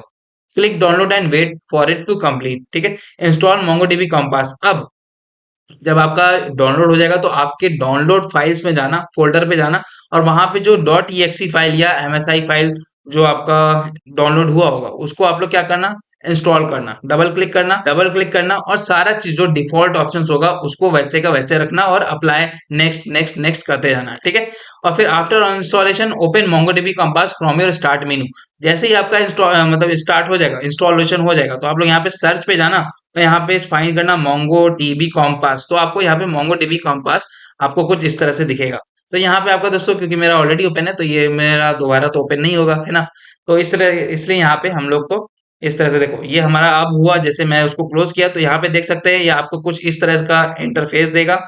यहाँ पे आपको क्या करना है, ऐड न्यू कनेक्शन पे क्लिक करना है और यहाँ पे आपको बताएगा कि चलो अब जो जब तुम कलेक्शन बना ही रहे हो तो यहाँ पे क्या करो, ये देख सकते हैं इसका हमारा जो लोकल होस्ट में उसका यूआरएल होगा, तो MongoDB/localhost 27017। तो जो लोकल होस्ट का इसका पोर्ट होता है, डिफॉल्ट पोर्ट, वो होता है हमारा 27017, याद रखना। क्योंकि डेटाबेस का जब भी हमारा MongoDB डेटाबेस का इंटरव्यू क्वेश्चन होता है तो इसमें ये पूछा जाता है प्रेशर से, ठीक है। तो यहाँ पे मैं क्या करता हूँ, सेव एंड कनेक्ट कर देता हूँ। तो अब हमारा यहाँ पे दूसरा बन चुका है। अब यहाँ पे दोस्तों मुझे, क्योंकि आपका ऑलरेडी ये देखो जो डिफॉल्ट हमारे डेटाबेस होते हैं, जैसे एडमिन आपको दिखेगा, कॉन्फ़िग दिखेगा, लोकल दिखेगा। अब ये चैट वैट मैंने खुद से बनाया था, लेकिन जो डिफॉल्ट जो आपके सिस्टम पे पहले से रहते हैं, तो वो हमारा एडमिन रहेगा, कॉन्फ़िग रहेगा, लोकल रहेगा, सारा चीज, ठीक है। तो देखो यहाँ पे आना और यहाँ पे आप लोग प्लस बटन पे देख रहे हैं, तो अब आप लोग एक क्रिएट डेटाबेस करना। डेटाबेस अब हम लोग क्रिएट करने वाले हैं। तो मैं नाम देता हूँ ट्यूटोरियल नाम करके मैं एक डेटाबेस बनाना चाहता हूँ। और उसमें मैं एक कलेक्शन बनाना चाहता हूँ। कलेक्शन क्या है, हमारा टेबल। तो मैं उसमें यूजर का कलेक्शन बनाना चाहता हूँ और क्रिएट डेटाबेस करता हूँ। तो जैसे मैं क्रिएट डेटाबेस पे क्लिक किया तो अब आप लोग देख सकते हैं हमारा एक कलेक्शन क्रिएट हो गया है। अब जब तक मैं इसमें कोई डेटा नहीं डालूंगा तो आप लोग कैसे देखेंगे। अब देखो यहाँ पे आपको मिल रहा है ऑप्शन ऐड डेटा, तो हम लोग यहाँ चलेंगे। अब अगर आपके पास जेसन फाइल है ऑलरेडी तो आप लोग यहाँ पर से इसको इंपोर्ट करा सकते हैं, अदरवाइज आप लोग इंसर्ट डॉक्यूमेंट करा सकते हैं। जैसे मैं यहाँ पे करूंगा तो ये देखो आपको OID यहाँ पे मिलेगा। तो मैं क्या करता हूँ, इंसर्ट करता हूँ। जैसे इंसर्ट कर दिया तो यहाँ पे आप लोग देख सकते हैं एक हमारा यहाँ पे डॉक्यूमेंट ऐड हो गया। अब मैं यहाँ पे इसको ओपन करता हूँ तो यहाँ पे आपको कुछ भी नहीं दिख रहा है, ठीक है। तो अब देखो मुझे इसके अंदर डेटा को कैसे ऐड करना है, यहाँ पे मैं चलूंगा और यहाँ पे प्लस बटन पे क्लिक करूंगा, ऐड फील्ड आफ्टर आईडी। तो मैं यहाँ पे जाकर के नेम दे देता हूँ, NAME, ठीक है। नेम दे दिया, उसका वैल्यू यहाँ पे जाऊंगा और वैल्यू जाकर के यहाँ पे दानिश सेव कर दूंगा और यहाँ पर से अपडेट कर दूंगा। तो जैसे मैंने यहाँ पे अपडेट कर दी तो अब आप लोग देख सकते हैं हमारा एक डेटा जिसमें आईडी ये है। आईडी आपका ये खुद से जनरेट करके देगा और नेम आप लोग यहाँ पे देख सकते हैं दानिश। अब अगर आप लोग चाहे और डेटा इंसर्ट करना तो आप लोग फिर से यहाँ पे जाओ, इंसर्ट डॉक्यूमेंट करो और फिर से इंसर्ट यहाँ पे करो और इसको यहाँ पे से एडिट करो और यहाँ पे प्लस बटन दबा करके और यहाँ पर मैं ईमेल दूंगा। तो देखो ये अनस्ट्रक्चर्ड क्यों है उसका मैं बता दे रहा हूँ यहीं पे कि danish@gmail.com। तो आप देखो किसी दूसरे यूजर का, सपोज शुभम दे देता हूँ, शुभम शुभम। अब किसी दूसरे यूजर का मैं नेम ना सेव करके अब ईमेल सेव कर रहा हूँ। ये चीज आप लोग SQL में नहीं कर सकते थे, आपको वहां पे कॉलम देना ही देना होगा, भले वो फील्ड एम्प्टी हो, ठीक है। लेकिन यहाँ पे आप लोग नेम एम्प्टी यहाँ पे नहीं दे रहे हैं और ईमेल एम्प्टी यहाँ पे नहीं दे रहे हैं, मतलब क्या कि ये अनस्ट्रक्चर्ड है। इसलिए दोस्तों इसको अनस्ट्रक्चर बोलते हैं। अब आपको यहाँ पर से क्वेरी के थ्रू कैसे करना है, तो हम लोग यहाँ पे चलते हैं ओपन MongoDB शेल। तो यहाँ पर से भी हम लोग MongoDB शेल को ओपन कर सकते हैं। तो देखो यहाँ पे टेस्ट है, DB यूजर फाइंड है। अब मैं अगर इसको हिट एंटर करूंगा तो ये अभी आपको देखो टेस्ट के अंदर हम लोग आ गए, ठीक है। अब मैं यहाँ पे जाता हूँ शो DBS। तो एक कमांड होता है शो डेटाबेस, कि इसमें क्या होता है कि जो भी डेटाबेस हमारा होता है वो सारा लिस्ट हमें आ जाता है। तो आप लोग देख सकते हैं एडमिन, चैट वैट, कॉन्फ़िग, लोकल और ट्यूटोरियल। एक ट्यूटोरियल नाम का अभी जस्ट हम लोगों ने बनाया था। अब मुझे क्या करना है, इस ट्यूटोरियल के अंदर जाना है। तो मैं क्या करूंगा, यूज ट्यूटोरियल करके यहाँ पर से देता हूँ और हिट एंटर करता हूँ। तो अब मैं क्या कर दिया हूँ, स्विच कर दिया हूँ। ये सारे चीज हम लोग सीखेंगे आगे आने वाली वीडियो में इजीली से, ठीक है। तो यहाँ पे मैं क्या कर दिया, अब स्विच कर लिया हूँ ट्यूटोरियल के अंदर। अब मुझे क्या करना है, पूरा उसमें कलेक्शन देखना है कि इस ट्यूटोरियल डेटाबेस के अंदर कितना कलेक्शन है। तो मैं जाऊंगा शो कलेक्शन में जाऊंगा तो देखो यहाँ पे मुझे अब यूजर दिख रहा है। तो ये इस तरह से हम लोग यहाँ पे इसको ग्राफिकल यूजर इंटरफेस का भी यूज करके हम लोग कर सकते हैं, ठीक है। तो दोस्तों इस तरह से हम लोगों ने इस तरह इस चीज को कर लिया। अब यहाँ पे आप लोग देख सकते हैं इंस्टॉल कम्प्लीटली आपका हो गया। अब हम लोग जो नेक्स्ट वीडियो में करेंगे वो होगा हमारा MongoDB एटलस। तो लोकल में आप लोगों ने डेटाबेस बना लिया। अब हम लोग देखेंगे कि हमारा क्लाउड पे डेटाबेस कैसे स्टोर होता है, रिमोटली डेटाबेस कैसे स्टोर होता है, उसको हम लोग अकाउंट बनाएंगे वहां पे MongoDB एटलस में। फिर हम लोग देखेंगे वहां पे सेम चीज होगा, सेम जो डेटा जो UI आप लोग यहाँ पे देखे MongoDB कंपास में, सेम उधर भी वैसे ही होता है।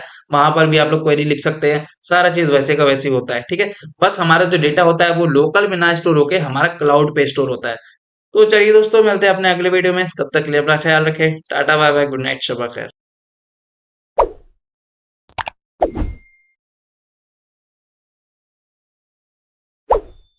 हेलो दोस्तों, welcome back to our channel coding hunger. तो दोस्तों, आज की वीडियो में हम लोग सीखेंगे मोंगोडीबी एटलस, जो कि हमारा क्लाउड डेटाबेस होता है। वो हम लोग कैसे इंस्टॉल करेंगे, सॉरी इंस्टॉल क्या, हम लोग उसमें अकाउंट बनाएंगे और उसमें हम लोग डेटा को देखेंगे कि कैसे डेटा हमारा क्लाउड पे स्टोर होता है। तो वो आज की वीडियो में हम लोग डीप डाइव करेंगे। कल की वीडियो में हम लोगों ने लोकल जो डेटाबेस होता है हमारा मोंगोडीबी कॉम्पास, जो जीयूआई था हमारा, उसके बारे में हम लोगों ने इंस्टॉल कर लिया था, देख लिया था कैसे वो हमारा डेटाबेस में स्टोर होता है। वहां पर से जाके हम लोगों ने क्वेरी भी रन कर लिया था, तो वो हम लोग सारा चीज कर रखे हैं। अगर आप लोगों ने वो वीडियो नहीं देखा है तो आप लोग जाके वो वीडियो देख सकते हैं। तो चलिए दोस्तों, विदाउट एनी डिले स्टार्ट करते हैं। अगर आप लोग नए हैं मेरे चैनल पे तो मेरे चैनल को सब्सक्राइब कर दे, मेरे वीडियोस को लाइक कर दे और अपने दोस्तों में भी शेयर करें।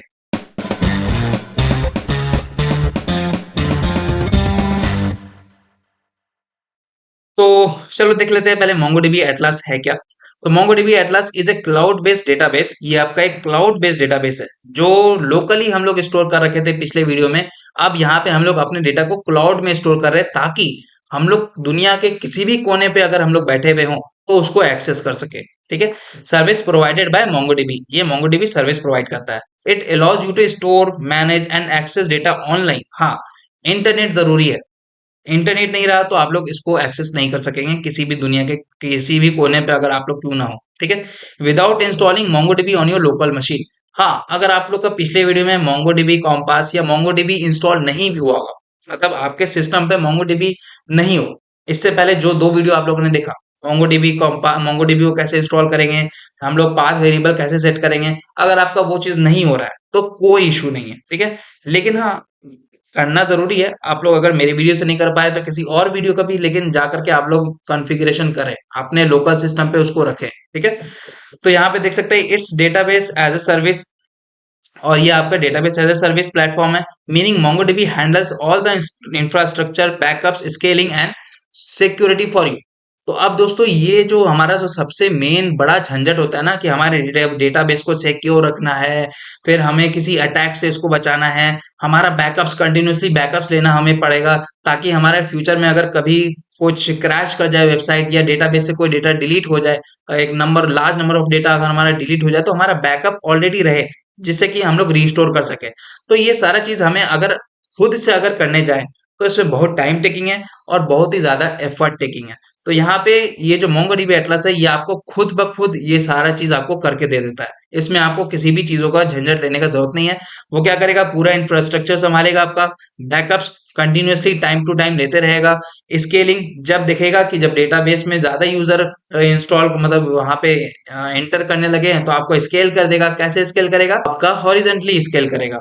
मीनिंग मोंगोडीबी हेडलेस, अच्छा ठीक है, scaling and security for you, और ये सिक्योर खुद से कर देगा। कोई आपका डेटा लीक नहीं कर सकता, कोई आपको अटैक नहीं कर सकता, तो इसका आपको ध्यान रखने का जरूरत नहीं है। ठीक है। आपको बस सेट ऑफ रूल्स डिफाइन कर देना है और बस आप लोग आराम से रहें। ठीक है। चलो, in simple word, instead of running MongoDB on your laptop, MongoDB आपके लैपटॉप में रन के बजाय you can create it on cloud and connect it from anywhere using your app और MongoDB Compass। तो जो भी आप लोग वेब ऐप बनाएंगे तो आप लोग क्या कर सकते हैं, MongoDB एटलस से डायरेक्ट उसको कनेक्ट कर देना। अगर आपके सिस्टम पे MongoDB इंस्टॉल नहीं भी हुआ तो कोई दिक्कत नहीं है। हाँ, MongoDB एटलस से तो कनेक्ट है ना, तो बस हो गया।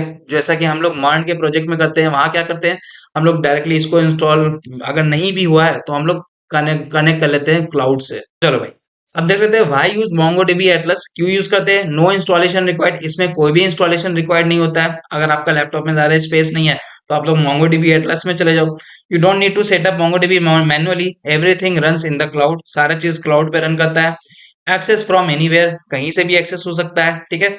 फिर हाई अवेलेबिलिटी, ये हाई अवेलेबिलिटी है, अगर आपका इंटरनेट जैसे ही अच्छा रहा तो आपको इजीली जल्दी जल्दी अवेलेबल हो जाएगा। Your data is automatically replicated across multiple servers to avoid down time. अगर आप लोग एडब्ल्यूएस के बारे में या कोई भी क्लाउड प्रोवाइडर सर्विसेज पढ़े हुए होंगे, अवेलेबिलिटी जोन होता है, तो वो क्या करता है, आपके नियर बाय एक डेटा सेंटर होता है, वो आपका प्रोवाइड करता है जिससे कि जल्दी डेटा इजीली एक्सेसिबल हो जाए यूजर को जब भी वो एक्सेस करना चाहे। ठीक है। Auto scaling, as your app grows, जैसे जैसे आपका ऐप बढ़ता रहता है, Atlas automatically adjust your database resources, CPU आपका बढ़ा देगा, रैम आपका बढ़ा देगा, स्टोरेज आपका बढ़ा देगा, ठीक है, रिक्वायरमेंट के हिसाब से।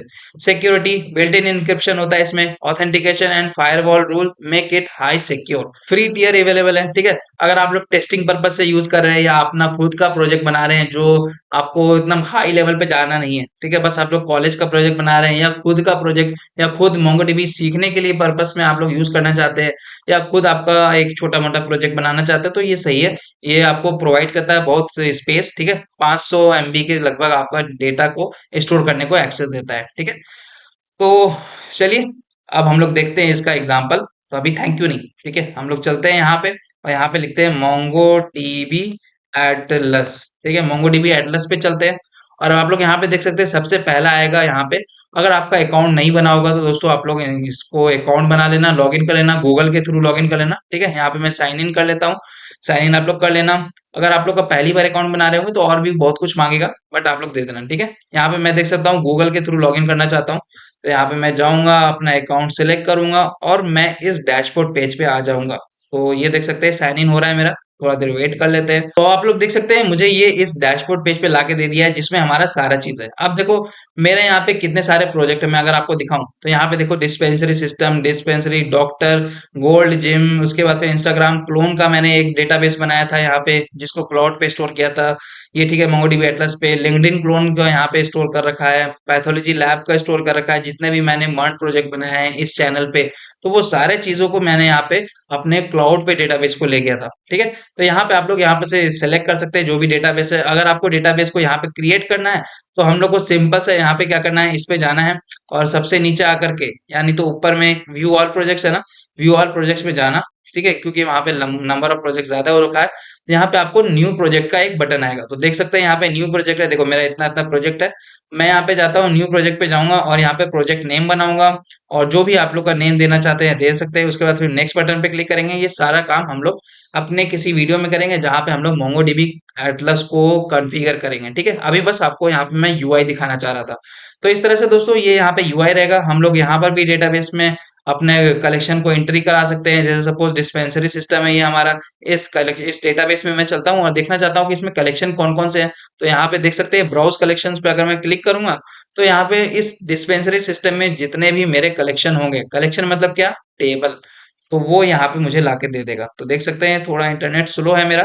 तो यहाँ पे देखो रिट्रीविंग लिस्ट ऑफ डेटाबेस, तो इस जो हमारा डेटाबेस है डिस्पेंसरी सिस्टम, उसमें देखो हमारा टेस्ट नाम का एक कलेक्शन है, ठीक है, मतलब टेस्ट नाम का यहाँ पे बना हुआ, उसमें फैसिलिटीज है, गैलरीज कलेक्शन है, हिस्ट्रीज कलेक्शन है, मेडिसिन का कलेक्शन है, नियर बाय हॉस्पिटल्स का है, नोटिफिकेशंस का है, यूजर्स का है। तो देखो डेटाबेस में हमारा डेटा कैसे स्टोर कर रखा है, यूजर्स का डेटा यहाँ पे देख सकते हैं।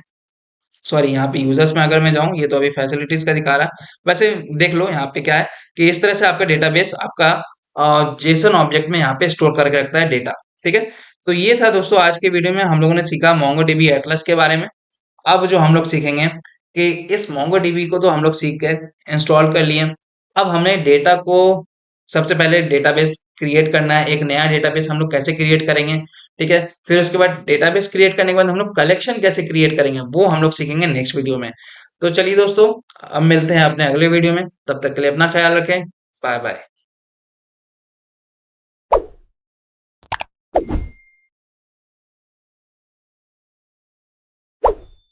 हेलो दोस्तों, welcome back to our channel coding hunger. तो दोस्तों मोंगोडीबी सीखने की सीरीज में आज की वीडियो में हम लोग सीखेंगे how to create database and collection. तो डेटाबेस और कलेक्शंस जो कि हमारा उसके आप टेबल कैसे क्रिएट करेंगे, ठीक है, तो वो आज की वीडियो में हम लोग सीखेंगे प्रैक्टिकल एग्जांपल लेकर के।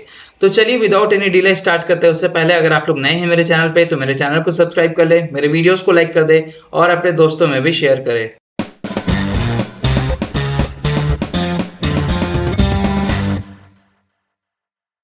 तो सबसे पहले देख लेते हैं दोस्तों हमारा ये स्लाइड में क्या क्या है, उसके बाद फिर हम लोग प्रैक्टिकल पे चलेंगे। तो बेसिक मोंगोडीबी कमांड्स हम लोग देख लेते हैं। तो सबसे पहले दोस्तों आपको अपने सिस्टम पे जितना भी डेटाबेस है, क्योंकि अभी हम लोग लोकल डेटाबेस मतलब लोकल आपके कंप्यूटर पे सेव होगा वो डेटाबेस, तो उस पे हम लोग काम करेंगे। तो आपके कंप्यूटर पे या आपके लैपटॉप पे कितने से डेटा मतलब कौन कौन से डेटाबेस हैं उसका लिस्ट अगर आपको गेट करना है तो आपको यहाँ पे एक कमांड होता है शो dbs, ठीक है। तो यहाँ पे ये क्या करेगा, शो dbs अगर आप लोग लिखिएगा तो ये क्या कर देगा कि आपके सिस्टम पे जितना भी डेटाबेस होगा वो वहां पे उसका लिस्ट दे देगा, ठीक है। हम लोग सब इसका एग्जांपल लास्ट में करेंगे, अभी हम लोग जल्दी से स्लाइड कंप्लीट कर लेते हैं, ज़्यादा स्लाइड नहीं है। फिर इसके बाद क्रिएट और स्विच डेटाबेस। अब हमें एक नया डेटाबेस बनाना है या पहले से जो डेटाबेस है हमारा, हमको उस डेटाबेस के अंदर आना है, तभी ना हम उस डेटाबेस में कितने टेबल यानी कलेक्शंस हैं उनके लिस्ट गेट कर पाएंगे। तो अब हमें उस डेटाबेस के अंदर आना है, ठीक है। ये देखो यहाँ पे एक कंडीशन है, अगर आपका वो डेटाबेस नहीं होगा तो वो डेटाबेस क्रिएट कर देगा, ये जो अभी हम लोग कमांड रन करेंगे। और अगर आपका डेटाबेस पहले से होगा तो उस डेटाबेस के अंदर आपको लाके रख देगा, ठीक है। तो उसके लिए जो कमांड होता है यूज माई डेटाबेस, मतलब माई डेटाबेस, यहाँ पे डेटाबेस का आपका नेम होगा और यहाँ पे आप लोग देख सकते हैं यूज माई डेटाबेस। ये क्या बोल रहा है, if it doesn't exist MongoDB creates it when you insert your first document. तो ये क्या करेगा, आपका देखो एक तरह से होता है कि आपका पूरा डॉक्यूमेंट मतलब डेटाबेस का लिस्ट मिल गया। अब आपको उस डेटाबेस के अंदर जाना है, उस डेटाबेस के अंदर स्विच करना है, तब आप लोग यहाँ पे कमांड करेंगे, कमांड लिखेंगे स्विच और वो उस डेटाबेस का नेम, ठीक है। चलो ये एग्जांपल देख लिया हम लोगों ने। अब जो तीसरा होता है शो ऑल कलेक्शंस। तो अब जब आप डेटाबेस के अंदर चले गए हैं, जब आप डेटाबेस के अंदर स्विच कर गए हैं, तो उस डेटाबेस में कितने टेबल्स यानी कितने कलेक्शंस है उसके लिस्ट अगर आपको गेट करना है तो यहाँ पे होगा उस कमांड शो कलेक्शंस। तो आप लोग यहाँ पे देख सकते हैं शो कलेक्शंस आप लोग लिखेंगे तो आपको वहां पे सारे कलेक्शंस के लिस्ट मिल जाएंगे, ठीक है। List all the collection inside current database. अब अगर आपको कलेक्शन को क्रिएट करना है तो कैसे करेंगे, तो यहाँ पे कमांड आता है दोस्तों db.create collection और उसके अंदर उस कलेक्शन का नेम हम लोग को एज ए आर्गुमेंट पास करना है। तो देखो यहाँ पे db, अब जो db होगा जैसे ही आप जिस डेटाबेस में स्विच करेंगे तो db का वैल्यू वो डेटाबेस हो जाएगा, ठीक है। जैसे सपोज db आप लोग यूज और डेटाबेस नेम लिखेंगे स्विच करने के लिए, जैसे ही आप लोग उस डेटाबेस के अंदर जाएंगे तो जो db होगा वो रेफरेंस करेगा उस डेटाबेस का, ठीक है। जैसे ही उस डेटाबेस पे रेफरेंस करेगा तो अब आप लोग क्रिएट कलेक्शन करेंगे तो उस डेटाबेस के अंदर क्रिएट कर देगा वो कलेक्शन को और जो भी आप लोग नेम पास करेंगे। तो ये क्या बोल रहा है, create a new collection named users. चलो भाई फाइन है। अब अभी थैंक यू नहीं, अब हम लोग इसका प्रैक्टिकल एग्जांपल लेके देखते हैं। तो चलो हम लोग यहाँ पे चलते हैं और यहाँ पे दोस्तों कमांड प्रॉम्प्ट ओपन कर लेते हैं cmd। तो लास्ट पार्ट में हम लोगों ने इंस्टॉलेशन वगैरह सारा कंप्लीट कर लिया था। मैं यहाँ पे मोंगो एसएस लिख करके हिट एंटर कर रहा हूँ, तो ये क्या करेगा, मेरा MongoDB शेल यहाँ पे सर्वर स्टार्ट कर देगा। तो आप लोग देख सकते हैं मैं टेस्ट इसमें चला गया हूँ। अब देखो सबसे पहले मैंने बताया था ना कि आपके सिस्टम पे कितना डेटाबेस है उसका लिस्ट अगर आपको गेट करना तो क्या करेंगे, show dbs database, show dbs। तो अब आप लोग देखो यहाँ पे आपको बता रहा है एडमिन है, चैट वैट है, कन्फिग है, लोकल है, ट्यूटोरियल है, जो लास्ट पार्ट में हम लोगों ने ट्यूटोरियल बनाया था, ठीक है भाई। अब मैं क्या करना चाहता हूँ कि मैं एक नया डेटाबेस बनाना चाहता हूँ, ठीक है। चलो तो हम लोग क्या करेंगे, नया डेटाबेस बनाने के लिए क्या किया था मैंने वहाँ पे यूज और अब डेटाबेस का नाम देंगे जैसे डेटाबेस 1, ठीक है, यूज डेटाबेस 1। जैसे मैं हिट एंटर करूंगा तो अब देखो वो डेटाबेस बन भी गया और उस बनने के बाद अब आप लोग उस डेटाबेस के अंदर चले गए। अब अगर मैं यहाँ पे db करूं और हिट एंटर करूं तो आप देखो db क्या रेफरेंस कर रहा है, db रेफरेंस कर रहा है डेटाबेस 1 पे, ठीक है। अब आप लोग डेटाबेस 1 वाले डेटाबेस पे चले गए। अब मैं चाहता हूँ कि चलो नहीं डेटाबेस 1 पे नहीं जाना था, मुझे ट्यूटोरियल वाला जो यहाँ पे ट्यूटोरियल दिख रहा है इस पे जाना है। तो बस आप लोग क्या करना, यूज और यहाँ पे ट्यूटोरियल और यहाँ पे हिट एंटर करना। तो अब आप लोग क्या कर गए, स्विच टू db ट्यूटोरियल। अब आप लोग ट्यूटोरियल वाले डेटाबेस में स्विच कर गए। अब अगर मैं यहाँ पे db लिखूं और हिट एंटर करूं तो अब आप लोग को यहाँ पे रेफरेंस कर रहा है ट्यूटोरियल, ठीक है। चलो अब मुझे क्या करना है, स्विच करना है अपने डेटाबेस 1 पे। तो मैं डेटाबेस 1 पे आ गया हूँ। अब मैं क्लियर स्क्रीन करता हूँ, ठीक है, CLS। अब मैं यहाँ पे डेटाबेस 1 पे आ गया हूँ। अब देखो db अगर मैं हिट एंटर करूँ तो डेटाबेस 1 है। अब मुझे इस डेटाबेस के अंदर एक कलेक्शन बनाना है, एक टेबल बनाना है। देखो मैं बार बार टेबल इसलिए बोल रहा हूँ ताकि आप लोग एसक्यूएल तो पढ़े होंगे, इसलिए आप लोग थोड़ा सा रिलेट कर पाएंगे, ठीक है, क्योंकि अभी ये आप लोग के लिए नया होगा MongoDB। तो इसलिए मैं यहाँ पे एग्जाम्पल लेके बता रहा हूँ कि एसक्यूएल का टेबल हो गया, रोज हो गया, कॉलम्स हो गया, ये सब मैं आपको थोड़ा एग्जाम्पल लेके बताऊंगा, बट यहाँ पे उसको बोलते हैं कलेक्शंस, ठीक है। चलो तो अब हमें कलेक्शन बनाना है तो पहले देखना है कि कितने कलेक्शंस हैं मेरे इस डेटाबेस में। तो हम लोग क्या करेंगे, शो कलेक्शंस और हिट एंटर करेंगे। तो जैसा कि आपको पता है अभी जस्ट हम लोगों ने ये डेटाबेस बनाया तो ऑब्वियसली कोई भी कलेक्शन नहीं होगा। तो चलो अब हम लोग कलेक्शन एक बनाते हैं। तो कैसे करेंगे, db डॉट मतलब db उस डेटाबेस के अंदर क्रिएट कलेक्शन, और यहाँ पे हम लोग उसका नाम दे देंगे यूजर।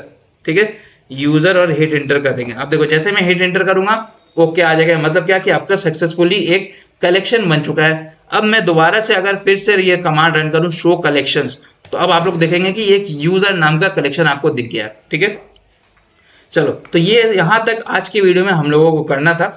अब जो होगा हमारे अगले पार्ट में दोस्तों, हम लोग उसमें जो है वो सीखेंगे कि इस कलेक्शन के अंदर हम लोग डेटा को कैसे ऐड करें। कलेक्शन एक टेबल तो बन गया अब हमारा, अब हमें रो तो इंटर करना होगा ना, रो इंसर्ट करना होगा, डेटा को उसमें इंटर करना होगा, क्रिएट करना होगा, तो वो हम लोग अगले वीडियो में सीखेंगे। तो चलिए दोस्तों, मिलते हैं अपने अगले वीडियो में, तब तक के लिए अपना ख्याल रखें। Tata bye bye, good night, शबा खैर। तो दोस्तों आगे बढ़ने से पहले मैं आप लोगों से एक रिक्वेस्ट करना चाहूंगा कि एज यू नो कि मैं एक वर्किंग प्रोफेशनल हूँ। वीकडेज में ऑफिस के काम भी मुझे करने पड़ते हैं, और जब रात में मुझे थोड़ा टाइम मिलता है तो मैं आप लोगों के लिए वीडियोस को रिकॉर्ड करने बैठ जाता हूँ। और जब मुझे थोड़ा टाइम मिल पाता है वीकेंड के दिनों में, जैसे सैटरडे संडे थोड़ा टाइम मिलता है, तो मैं आप लोग के लिए वीडियो रिकॉर्ड करता हूँ। तो जैसा कि एक कंटिन्यूअसली वीडियो को रिकॉर्ड होना चाहिए, वीडियो अपलोड होना चाहिए, तो वो मुझे इस कारणों की वजह से मैं अपलोड नहीं कर पाता हूँ।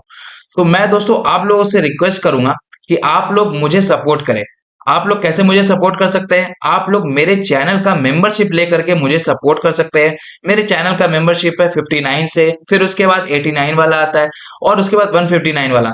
तो जो भी आप लोग मुझे सपोर्ट कर सकते हैं वैसे आप लोग सपोर्ट करें। उससे क्या होगा? उससे फायदा ये होगा दोस्तों कि मैं, क्योंकि अब मेरा सिर्फ जो चैनल है वो एक मर्न फुल स्टैक के लिए ही एक डेडिकेटेड है। मैं चाहता हूं कि कोई और नया टेक्नोलॉजी जैसे जावा हो गया, पाइथन हो गया, आर्टिफिशियल इंटेलिजेंस यूजिंग पाइथन, तो वो सब के फील्ड में मैं चाहता हूं कि कोई और दूसरे डेवलपर को मैं हायर करूं, ताकि वो लोग भी अपने फ्री टाइम में आप लोग के लिए वीडियोस लाएं, कई नए नए टेक्नोलॉजीज में नए नए स्किल्स के साथ, और आप लोगों को हेल्प करें और हमें इस हमारे चैनल को बढ़ाने में, ग्रो करने में मदद करें।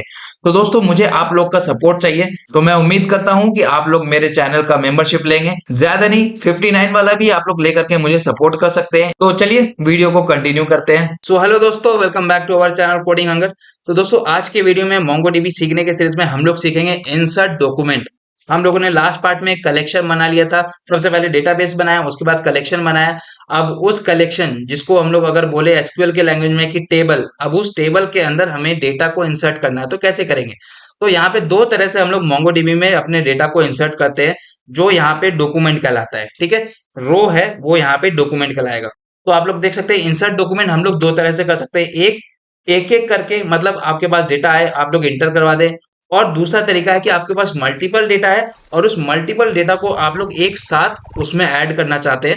तो यहाँ पे दो केस में हम लोग इसको ऐड कर सकते हैं अपने डेटाबेस में। तो इन दोनों का हम लोग एग्जांपल लेके देखेंगे। तो चलिए विदाउट एनी डिले स्टार्ट करते हैं। उससे पहले अगर आप लोग नए हैं मेरे चैनल पे, तो मेरे चैनल को सब्सक्राइब कर दे, मेरे वीडियोस को लाइक कर दे, और अपने दोस्तों में भी शेयर करें।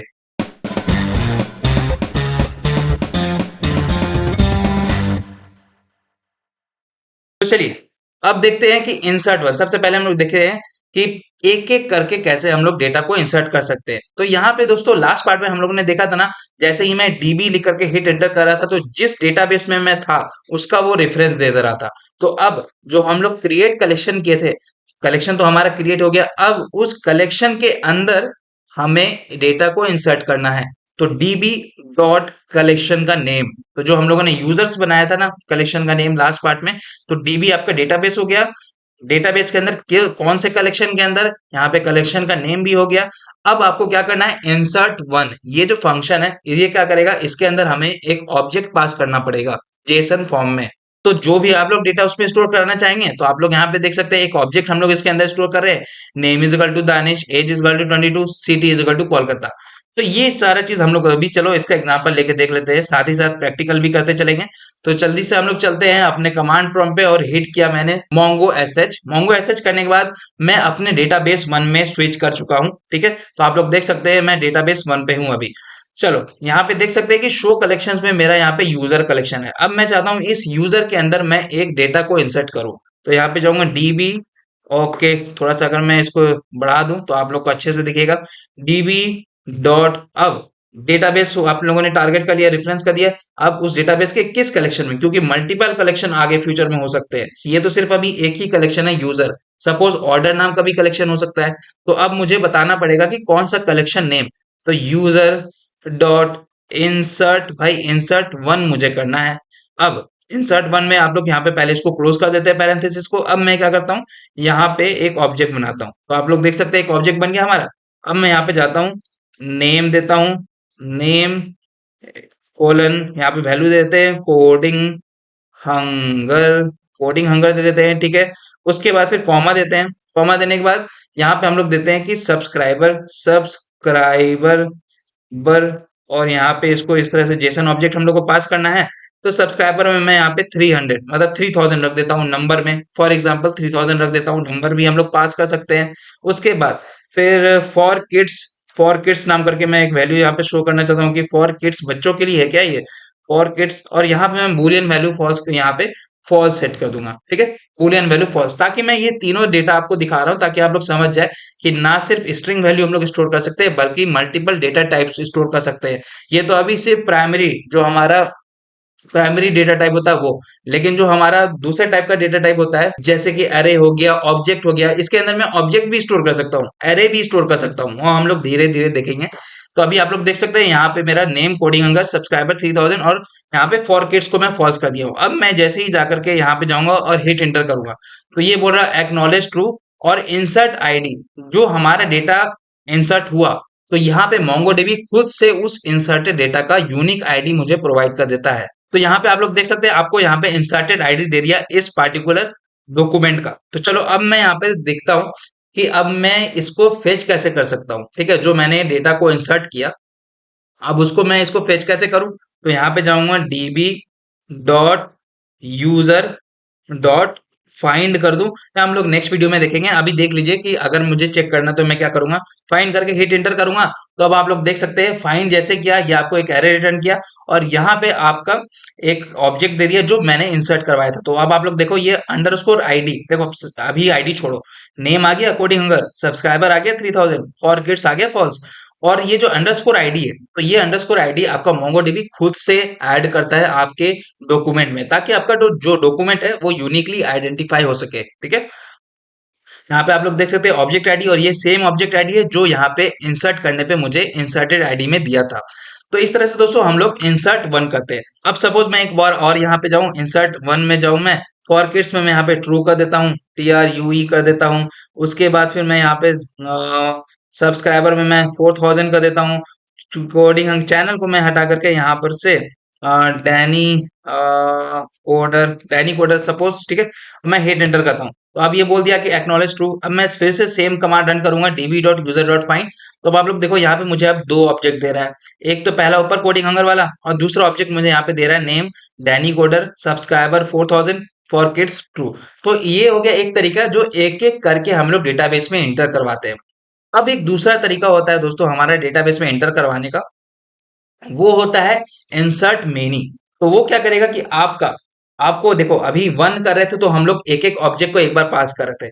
जब हमें एक साथ मल्टीपल ऑब्जेक्ट को हम लोग को पुश करना है अपने डेटाबेस में, तो उस मल्टीपल ऑब्जेक्ट को हम लोग एक एरे में पास कर देंगे। एक एरे मतलब array of multiple objects, array of objects में हम लोग को पास कर देना है। तो जो जो आपको ऑब्जेक्ट आपको एक बार में डेटा में पास करना है तो उसको एरे के अंदर बाइंड कर देना और उसको इंसर्ट मेनी में पुश कर देना, ठीक है। तो यहाँ पे देख सकते हैं dB dot users dot insert many, और यहाँ पे एरे बनाया मैंने, और अब ये एक ऑब्जेक्ट हो गया आपका, दूसरा ऑब्जेक्ट ये हो गया, और उसको एरे में क्लोज करके हम लोग उसके अंदर पास कर दे रहे हैं। तो चलो इसका भी हम लोग एग्जांपल देखते हैं। यहाँ पे जाएंगे हम लोग अपना कमांड प्रॉम्प्ट ओपन करेंगे। पहले सबसे पहले मैं CLS करता हूँ, थोड़ा सा क्लीन हो जाए मेरा यहाँ पे कमांड प्रॉम्प्ट। अब मैं यहाँ पे क्या करता हूँ, लिखता हूँ dB dot user dot insert many, ठीक है, डॉट इंसर्ट मेनी। अब मैं यहाँ पे चलता हूँ। अब देखो यहाँ पे मुझे एरे पास करना होगा, ठीक है, यहाँ पे मैं एरे पास कर दिया। अब इस एरे में मुझे जितना भी ऑब्जेक्ट्स देने हैं, जैसे मैं यहाँ पे जाऊँ, एक पहला ऑब्जेक्ट मेरा हो गया नेम इज इक्वल टू, यहाँ पे जाओ और सेट कर दो शुभम शुभम, ठीक है। उसके बाद फिर जाओ और ईमेल सेट कर दो, ईमेल यहाँ पे जाओ और शुभम @gmail.com, ठीक है। अब एक और ऑब्जेक्ट मैं यहाँ पे कॉमा दूंगा और एक और ऑब्जेक्ट यहाँ पे पास कर दूंगा। यहाँ पे नाम दूंगा जैसे नेम, या नहीं तो मोबाइल नंबर, मोबाइल मोबाइल आपको यहाँ पे मैं दे दे रहा हूँ 72 समथिंग समथिंग समथिंग, ठीक है। और यहाँ पे मोबाइल नंबर पास कर दिया। चलो बस, मतलब क्या कि एक पहला ऑब्जेक्ट में मैं पास कर रहा हूँ नेम और ईमेल का डेटा, और जो दूसरा ऑब्जेक्ट में मैं सिर्फ मोबाइल नंबर पास कर रहा हूँ। तो ये मैं यहाँ पे इसलिए ऐसा एग्जांपल ले रहा हूँ ताकि आप लोग समझ सके कि ये जो हमारा मोंगोडीबी होता है क्यों अनस्ट्रक्चर्ड हम लोग बोलते हैं। पहले तो मैं इसका एग्जांपल लेके बता दिया हूँ, लेकिन आज हम लोग प्रैक्टिकल देख रहे हैं। तो यहाँ पे देख सकते हैं एक डेटा में मैं नेम शुभम और ईमेल भेज रहा हूँ, और दूसरे डेटा में मैं ना तो नेम भेज रहा हूँ ना तो ईमेल भेज रहा हूँ। तो यहाँ पे सिंपल से सिर्फ मोबाइल नंबर भेज रहा हूँ। चलो मैं इसको हिट एंटर करता हूँ, तो ये बोल रहा है एक्नॉलेज ट्रू। अब जो आपका आईडी पास हुआ, मतलब जो आपका ऑब्जेक्ट एक एक करके आप लोगों ने डाला, मतलब एक साथ डाला, तो जितने भी डॉक्यूमेंट होंगे उनके यहाँ पे आईडी मिल जाएंगे। तो देखो जो पहला आप लोगों ने इंडेक्स में डाला था, जीरो इंडेक्स में, उसका आईडी आपको मिल गया यहाँ पे। जो फर्स्ट इंडेक्स में आप लोगों ने डाला था मोबाइल वाला सिर्फ डेटा, तो उसका यहाँ पे आईडी मुझे मिल गया। अब मैं दोबारा से फिर वो रन करता हूँ क्वेरी db.user.find, और अब मैं हिट एंटर करूं, तो अब आप लोग देख सकते हैं मुझे यहाँ पे तीन, एक, दो, तीन और एक, ये चार डेटा दिख रहा है, ठीक है। यहाँ पे चार डेटा मुझे दिख रहा है। तो पहला डेटा में आप लोग देखो आईडी है, नेम सब्सक्राइबर फॉर किड्स है, दूसरे डेटा में भी नेम सब्सक्राइबर फॉर किड्स है, तीसरे डेटा में सिर्फ नेम है और ईमेल एक एक्स्ट्रा फील्ड आ गया। तो ये देखो यहाँ पे अनस्ट्रक्चर हो गया, है ना। अनस्ट्रक्चर डेटा को हम लोग यहाँ पे शो स्टोर करवा रहे हैं। अब जो चौथा डेटा है हमारा, यहाँ पे ऑब्जेक्ट आईडी देने के बाद हम लोग सिर्फ मोबाइल स्टोर करा रहे हैं। तो इस तरह से दोस्तों हम लोग मल्टीपल डेटा को एक साथ अपने डेटाबेस के कलेक्शन में स्टोर कर सकते हैं, ठीक है। तो चलिए दोस्तों, आज के वीडियो में आप लोगों ने सीख लिया कैसे हम लोगों को डेटाबेस में एक एक करके एंट्री करवाना है, या अगर एक साथ मल्टीपल डेटा को एंट्री कैसे करवाना है, तो उसको एरे में हम लोग बाइंड कर देंगे मल्टीपल ऑब्जेक्ट्स को। तो चलिए दोस्तों, आज के वीडियो में फिलहाल इतना ही। तब तक के लिए अपना ख्याल रखें, और अगर आप लोग नए हैं मेरे चैनल पे तो मेरे चैनल को सब्सक्राइब कर ले, मेरे वीडियोस को लाइक कर दे और अपने दोस्तों में भी शेयर करें।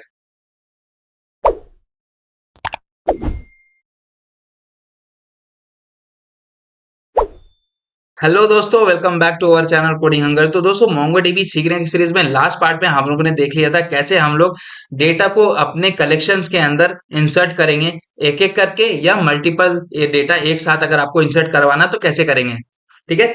तो आज के वीडियो में हम लोग सीखेंगे दोस्तों रीड कैसे करेंगे। जो हम लोग डेटा इंसर्ट करेंगे डेटाबेस में, डेटाबेस के कलेक्शन में, तो वो डेटाबेस के कलेक्शन से हम लोग रीड कैसे करेंगे कि कौन कौन सा डेटा है मेरा उस कलेक्शन में, ठीक है। तो वो आज के वीडियो में हम लोग सीखेंगे। तो वो होगा आज का हमारा रीड डॉक्यूमेंट्स, और कितने टाइप से होते हैं हम लोग, फाइंड और फाइंड वन। तो चलो इसको हम लोग डीप डाइव करेंगे इस ट्यूटोरियल सीरीज में। अगर आप लोग नए हैं मेरे चैनल पे तो मेरे चैनल को सब्सक्राइब कर दे, मेरे वीडियोस को लाइक कर दे और अपने दोस्तों में भी शेयर करें।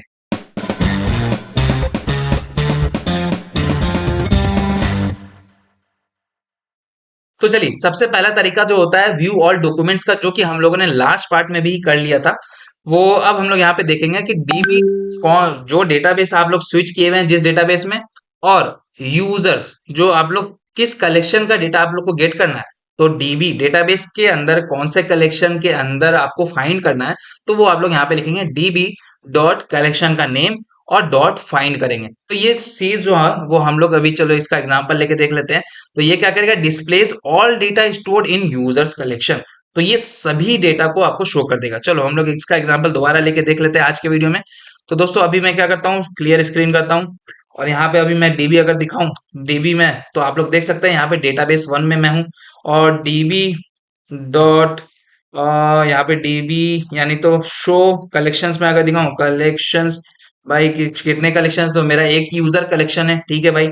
अब मैं क्या करता हूँ डीबी डॉट यूजर डॉट, अगर मैं यहाँ पे फाइंड करूं और यहाँ पे सेमीकोलन से दे दूं, और सॉरी सेमीकोलन पैरेंथेसिस दे दूं और हिट एंटर करूं, तो देखो अब ये मुझे जो है वो एरे का डेटा दे दिया। मतलब जितना हमारा डेटा स्टोर्ड है इस कलेक्शन के अंदर, वो सारा डेटा मुझे एक एरे के अंदर, ऑब्जेक्ट के अंदर मतलब एज अ ऑब्जेक्ट हमें पास करके दे दिया, ठीक है। तो यहाँ पे देख सकते हैं एक है, दो है, तीन है और ये चौथा है। तो हमारा इस कलेक्शन, जो हमारा यूजर नेम का कलेक्शन है, उसमें हमारा चार डेटा है, ठीक है। तो दोस्तों ये तो एक तरीका हो गया हमारा डेटाबेस से फेच करने का, क्वेरी फेच करने का।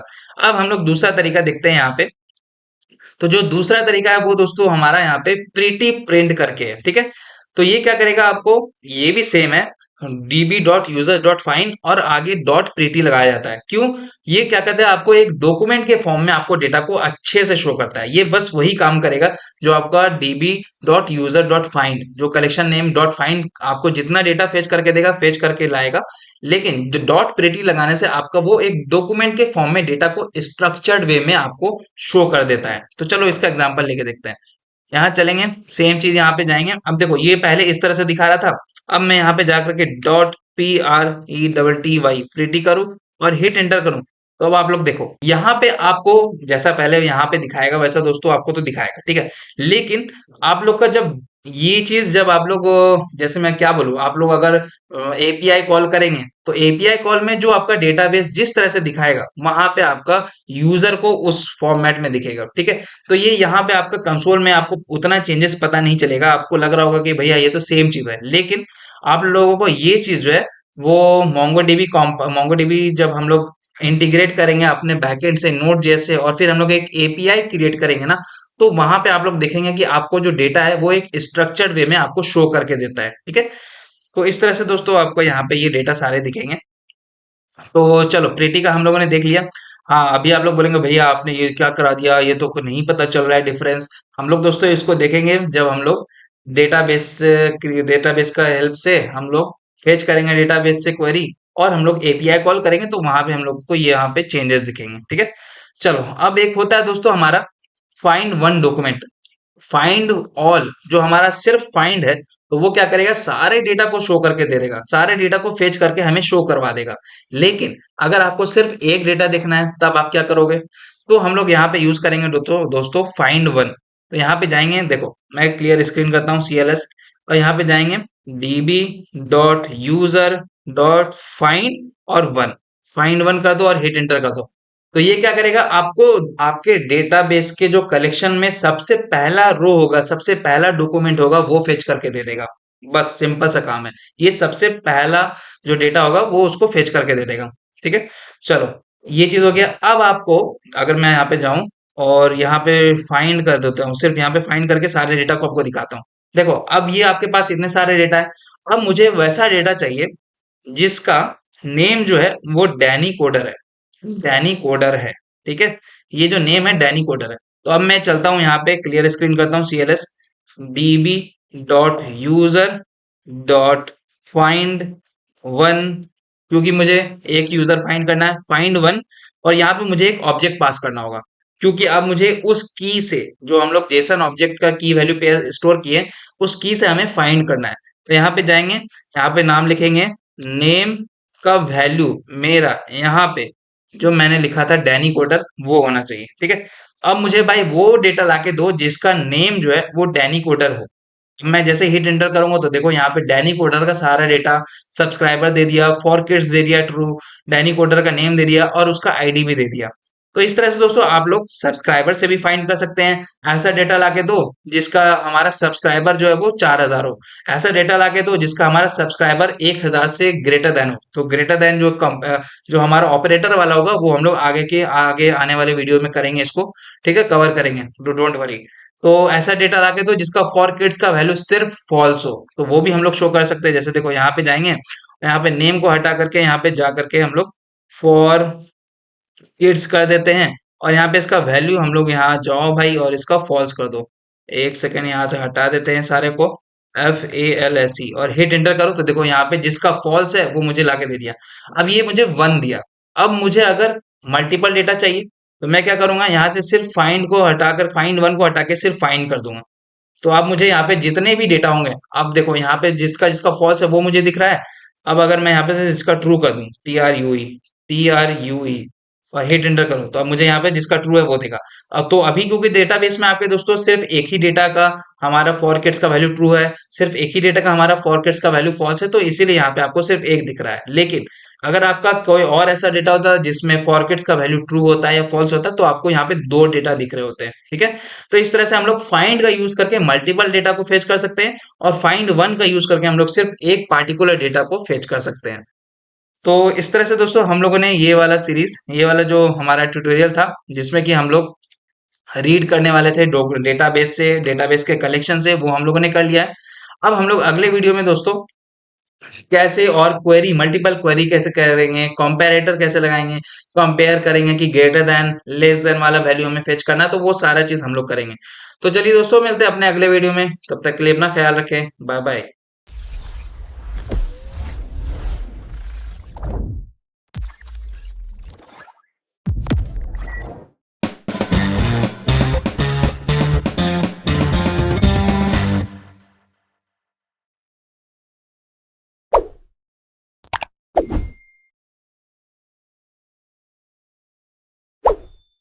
हेलो दोस्तों, welcome back to our channel coding hunger. तो दोस्तों, लास्ट पार्ट में हम लोगों ने क्वेरी कैसे करेंगे, डॉट फाइंड, उसके बाद फिर प्रेटी और फाइंड वन, किसी भी एक डॉक्यूमेंट को अगर आपको फेच करना है या कोई सभी डेटा को आपको फेच करना है किसी पार्टिकुलर कंडीशन के लगा के, तो वो हम लोगों ने देख लिया था कैसे करते हैं। और आज की वीडियो में हम लोग दोस्तों सीखेंगे अपडेट कैसे करेंगे। तो सबसे पहले हम लोगों ने क्रिएट सीख लिया, उसके बाद रीड सीख लिया, अब हम लोग यू से अपडेट सीखेंगे। तो इस तरह से हम लोग करंट ऑपरेशन को हम लोग देखेंगे कि मोंगोडीबी में कैसे करते हैं। तो आज की वीडियो में हम लोग दोस्तों देखेंगे अपडेट डॉक्यूमेंट्स में क्या क्या होते हैं। तो चलिए विदाउट एनी डिले स्टार्ट करते हैं। उससे पहले अगर आप लोग नए हैं मेरे चैनल पे तो मेरे चैनल को सब्सक्राइब कर ले, मेरे वीडियोस को लाइक कर दे और अपने दोस्तों में भी शेयर करें।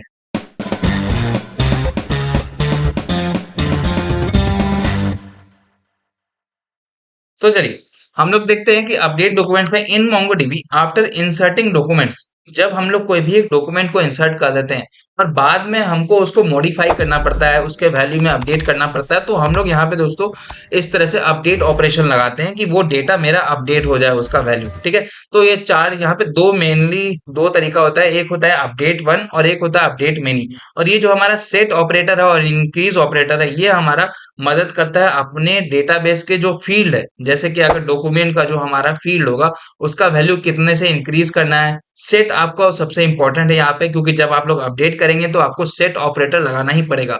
विदाउट सेट ऑपरेटर के लगाए हुए आप लोग अपडेट नहीं कर सकते हैं डेटाबेस में। ठीक है, चलो हम लोग सबसे पहले देखते हैं कि अपडेट वन जो हमारा यहाँ पे पहला तरीका है किसी भी डेटा को, किसी भी डॉक्यूमेंट को आपको हम लोग अपडेट कर सकते हैं। तो ये पहला तरीका है update one, use to update a single document that matches a filter condition. तो ये क्या करता है, सिंगल डॉक्यूमेंट को, सपोज आपका मल्टीपल डॉक्यूमेंट है, ठीक है, टॉप से लेके बॉटम तक, तो जो ऊपर से आप लोग फाइंड करेंगे क्वेरी, मतलब जो आप लोग कंडीशन लगाइएगा, तो जो सबसे पहला कंडीशन सेटिस्फाई करेगा, जो सबसे पहला डेटा, जैसे सपोज कि यूजर आप लोग फाइंड करना चाह रहे हैं जिसका ग्रेटर देन एज 9 है, मतलब 9 से बड़ा उसका एज है, तो वो क्या करेगा, ऊपर से फाइंड करना स्टार्ट करेगा, ऊपर से फाइंड करना। तो जो सबसे पहला उसको डेटाबेस में आपके तो 9 एज वाले भी होंगे, 2 एज वाले भी होंगे, 11 एज वाले भी होंगे, जो 9 से बड़े होंगे, मल्टीपल डेटा होंगे उसमें, ठीक है, डेटाबेस में। बट ये आपको जो सबसे पहला डेटा मैच करेगा वो उसको लाके यहाँ पे फाइंड करके आपको रिजल्ट दे देगा। ठीक है, only the first matching document will be updated even if multiple documents match। ठीक है, डीबी डॉट कलेक्शन, इसका हम लोग सिंटैक्स देख लेते हैं। डीबी डॉट कलेक्शन का नेम हम लोग यहाँ पे देंगे डॉट अपडेट वन, और यहाँ पे हमें सबसे पहला आर्गुमेंट जो होगा वो दोस्तों हम लोग को ऑब्जेक्ट के अंदर फिल्टर पास करना होगा कि किस कंडीशन के अकॉर्डिंग, मतलब क्या वैल्यू हमारा यहाँ पे हम लोग फिल्टर लगाए जो हम लोग, और जो दूसरा है कि उसका अब हम लोग अपडेट क्या करना चाहते हैं। ठीक है, ये पहला आर्गुमेंट में हम लोग अब यहाँ पे फिल्टर पास करेंगे, किसके बेस हमारा फिल्टर हो। ठीक है, और जो दूसरा होगा हमारा वो वैल्यू अब क्या नया वैल्यू ले वो हम लोग इसको बताएंगे। तो यहाँ पे देख सकते हैं जैसे एक स्टूडेंट्स नाम का कलेक्शन है, तो dB dot students dot update one, मैं चाह रहा हूँ कि यहाँ पे स्टूडेंट्स नाम का जो कलेक्शन है उसमें अपडेट कर दे। तो जो पहला आर्गुमेंट है आप लोग देख सकते हैं यहाँ पे हम लोग ऑब्जेक्ट पास किए, name is equal to Ali, तो मैं चाहता हूँ कि ऐसा स्टूडेंट जिसका नेम अली हो। ठीक है, अब यहाँ पे कॉमा दिया मैंने, अब हमें यहाँ पे अपडेट करना है। तो ये दोस्तों जो सेट ऑपरेटर है यहाँ पे हमें काम करेगा अपडेट करने में। तो अगर हम लोग सेट यहाँ पे सेट ऑपरेटर नहीं लगाएंगे तो हमारा ये अपडेट नहीं कर पाएगा। ठीक है, तो यहाँ पे सेट लगाना जरूरी है। तो यहाँ पे डॉलर सेट, और यहाँ पे सारा सारा चीज यहाँ पे दोस्तों एक जेसन ऑब्जेक्ट के तरह ही कर्म वर्क यहाँ पे वर्क करेगा। ठीक है, तो आप लोग को जेसन ऑब्जेक्ट की तरह यहाँ पे कर्ली ब्रैकेट्स लगाना पड़ेगा। तो डॉलर सेट, और उसके बाद फिर कौन सा फील्ड उसमें आप लोग सेट करना चाहते हैं, अपडेट करना चाहते हैं। सपोज पहले इसका मार्क्स होगा 75, सपोज इस अली नाम का यूजर जो है, जो स्टूडेंट है, इसका पहले का मार्क्स होगा 75। अब आप लोग क्या कर रहे हैं, उसका मार्क्स 75 से बढ़ा के 85 करना चाह रहे हैं। तो यहाँ पे क्या होगा, डॉलर सेट, और जो मार्क्स जो फील्ड होगा जो 75 होगा उसको अब अपडेट कर दो भाई, नए फील्ड से 85 कर दो। तो चलो हम लोग इसका एग्जाम्पल लेके देखते हैं। तो दोस्तों मैं यहाँ पे चल दिया हूँ, अपना कमांड प्रॉम्प्ट को ओपन कर लिया हूँ। ठीक है, यहाँ पे से थोड़ा सा मैं जूम कर लेता हूँ, और यहाँ पे मैं क्या करता हूँ, मोंगो डीबी शेल को ओपन कर लेता हूँ। तो मोंगो एस एच करके यहाँ पे हमारा मोंगो डीबी शेल तैयार हो गया है। अब मैं CLS करता हूँ। ठीक है, चलो क्लियर स्क्रीन कर दिया। अब मैं क्या करूंगा, सबसे पहले ये, तो हमारा यहाँ पे सबसे पहले हमें देखना होगा कौन कौन सा डेटाबेस है। तो शो DBS, चलो भाई, तो कल के वीडियो में हम लोगों ने बनाया था इस सीरीज के, तो डेटाबेस वन नाम करके हम लोगों ने एक डेटाबेस बनाया था, तो अब हमें उसमें यूज करना है। तो यूज डेटाबेस वन, अब मैं क्या कर दिया हूँ, स्विच कर दिया हूँ उस डेटाबेस वन के अंदर। अब मैं देखना चाहता हूँ कि इसमें कौन कौन सा कलेक्शन है। तो शो कलेक्शंस कलेक्शंस, तो अब आपको यहाँ पे दिख रहा है यूजर नाम का एक कलेक्शन है। ठीक है भाई, तो dB dot user dot find, मैं अभी आपको सबसे पहले डेटा दिखाना चाहता हूँ कि इसमें क्या क्या डेटा है हमारे। ठीक है, हिट इंटर किया तो अब आप लोग देखो यहाँ पे इतने सारे आपको डेटा है। क्या है? आईडी, ऑब्जेक्ट नेम है कोडिंग हंगर, सब्सक्राइबर 3000 है, फॉर किड्स फॉल्स है, फिर दूसरा है डैनी कोडर। तो ये चीज दोस्तों आप लोग यहाँ पे से ध्यान रखना है इसको। तो अब मैं चाहता हूँ क्या, कि जो टैनी हंगर है, कोडिंग हंगर है, टाइम के हिसाब से मेरा सब्सक्राइबर भी तो बढ़ेगा ना। तो आज चलो सपोज 3000 है, फ्यूचर में जैसे जैसे ये अपडेट होगा तो वो ये इंक्रीज होगा। तो अब मैं क्या चाहता हूँ कि जो हमारा यूजर है, जो कोडिंग हंगर नाम का यूजर है, उसका सब्सक्राइबर वो 3000 से 4000 बढ़ गया। तो मैं कैसे अपडेट करूंगा? तो अब मैं यहाँ पे क्या करूंगा, डीबी डॉट, यहाँ पे हमारा database user dot update one, update one करूंगा। यहाँ पे पैरेंथेसिस से क्लोज करूंगा। अब यहाँ पे दो आर्गुमेंट हमें पास करना होगा। एक पहला आर्गुमेंट में हम लोग यहाँ पे ऑब्जेक्ट बनाएंगे, और यहाँ पे फिल्टर लिखेंगे कि किसके अकॉर्डिंग हमें फिल्टर करना है, फेच करना है डेटा को। तो मैं चाहता हूँ कि कोडिंग हंगर जिसका नेम हो, जिस चैनल का नेम हो, वो फेच करके लाए पहले। तो नेम इज इक्वल टू, यहाँ जाओ भाई और कोडिंग हंगर दो, कोडिंग हंगर दो। ठीक है भाई, चलो name is equal to coding hunger दे दिया। अब मैं यहाँ पे से इसके बाहर निकलूंगा, इस ऑब्जेक्ट के कॉलम दूंगा। अब यहाँ पे मैं उसका वैल्यू क्या सेट करना चाहता हूँ वो यहाँ पे डालूंगा। तो यहाँ पे जाऊंगा, डॉलर सेट, और यहाँ पे फिर से एक कर्ली ब्रैकेट्स डालूंगा। ठीक है, आप लोग थोड़ा यहाँ पे से इसको ध्यान से देना, कोई भी एक कर्ली ब्रैकेट्स ओपन अगर रहे तो फिर आपका दिक्कत हो जाएगा, आपको क्लोज करके रखना है उसका। ठीक है, अब मैं सेट करना चाह रहा हूँ कौन सा फील्ड, तो मुझे यहाँ पे बताना है सब्सक्राइबर। उसका जाओ सब्सक्राइबर, सब्सक्राइबर का वैल्यू यहाँ पे 5000 कर दो। चलो सपोज 5000 कर दो। अब मैं जैसे ही हिट एंटर करूंगा तो अब आप लोग देखो यहाँ पे एक्नॉलेज ट्रू। अब जब एक्नॉलेज ट्रू दे दिया तो मतलब समझो कि आपका डेटा मॉडिफाई हो गया। और यहाँ पे मैच काउंट 1 हो गया, मतलब पूरे डेटा से जितना भी मैच किया सिर्फ एक डेटा मैच किया, और मॉडिफाइड काउंट हो गया हमारा एक, सिर्फ एक डेटा हम लोगों ने मॉडिफाई करवाया। ठीक है, तो अब चलो ये चीज तो हो गया। अब मैं अगर सेम कमांड रन करूं यूडीबी डॉट यूजर डॉट फाइंड, तो अब आप लोग देखो जो कोडिंग हंकर का यहाँ पे सब्सक्राइबर पहले 3000 था, अब यहाँ पे हमें 5000 दिख रहा है। ठीक है, तो इस तरह से दोस्तों हम लोग अपडेट बाय वन, एक एक करके डेटाबेस से हम लोग अपडेट करते हैं। अब सपोज यहाँ पे आप लोग मल्टीपल कंडीशन भी डाल सकते थे, जैसे कि यहाँ पे मैंने डाला था ना, name is equal to coding hunger. अब एक और कंडीशन यहाँ पे जाऊं, एक सेकेंड, यहाँ से सबसे पहले मैं इसको क्लियर कर देता हूँ। क्लियर करने के बाद क्लियर क्लियर स्क्रीन कर देता हूँ। अब यहाँ पे जाऊंगा मैं, अपडेट वन है, नेम कोडिंग हंगर है, और मैं यहाँ पे से जा करके ये देखो मल्टीपल क्वेरी लगा सकता हूँ, जैसे कोडिंग हंगर नेम जिसका हो, और जिसका for kids, K I D S, for kids is equal to हमारा ट्रू हो, टी आर यू ई। ठीक है, ट्रू हो, ट्रू ही था ना, क्या पता ट्रू किधर चला गया भाई। हाँ, इसका फॉल्स है, चलो इसका फॉल्स लगा देते। ट्रू नहीं है, F A L S C, F A L S C, false है। अब जाकर के इसका सब्सक्राइबर क्या करो भाई, इसका सब्सक्राइबर बढ़ा दो 6000। ठीक है, 6000, और हिट इंटर करो। तो अब आपको बोल रहा है मॉडिफाइड हो गया है। ठीक है भाई, अब मैं क्या करूंगा, dB dot user dot find करूंगा। तो अब आप लोग देखो यहाँ पे 6000 हो गया 5000 से। तो इस तरह से दोस्तों हम लोग मल्टीपल क्वेरी अपना फिल्टर लगा सकते हैं अपने हिसाब से। तो फिल्टर हम लोग कैसे लगाते हैं लास्ट पार्ट में हम लोगों ने देख ही लिया था, आगे भी हम लोग और डिटेल में सीखेंगे। ठीक है, चलो ये हुआ एक तरीका अपडेट वन करके, एक एक डॉक्यूमेंट को अपडेट करके। अब सपोज कोई एक ऐसा आप लोग फिल्टर लगाना चाह रहे हैं जिसके अकॉर्डिंग जो वैल्यू आप लोग फिल्टर में डालेंगे उन सारे का डेटाबेस में जितना भी डेटा है हमारे, वो सब अपडेट हो जाए। ठीक है, तो यहाँ पे हम लोग का क्या होगा, use to update multiple documents that match the filter condition. जो सबसे पहला आर्गुमेंट हम लोग डालते हैं, अगर वो जिसका जिसका भी जिस जिस डॉक्यूमेंट का मैच कर गया तो वो उसमें अपडेट कर देगा। All matching documents will be updated simultaneously, एक साथ अपडेट हो जाता है। ठीक है, dB collection dot update many, इसका जो हमारा सिंटैक्स है, और पहला है फिल्टर, और सेकंड है हमारा अपडेट वैल्यू जो हम लोग अपडेट करना चाहते हैं। सेम चीज यहाँ पर भी हमें यहाँ पे डॉलर सेट करना पड़ेगा, dB dot students update many लगाना होगा, और सेम ये अपडेट वन के तरह काम करेगा। चलो हम लोग यहाँ पे चलते हैं और अपने इसका एक प्रैक्टिकल देख लेते हैं। तो देखो यहाँ पे हमारा सब्सक्राइबर 6000 है, फॉर किड्स फॉल्स है।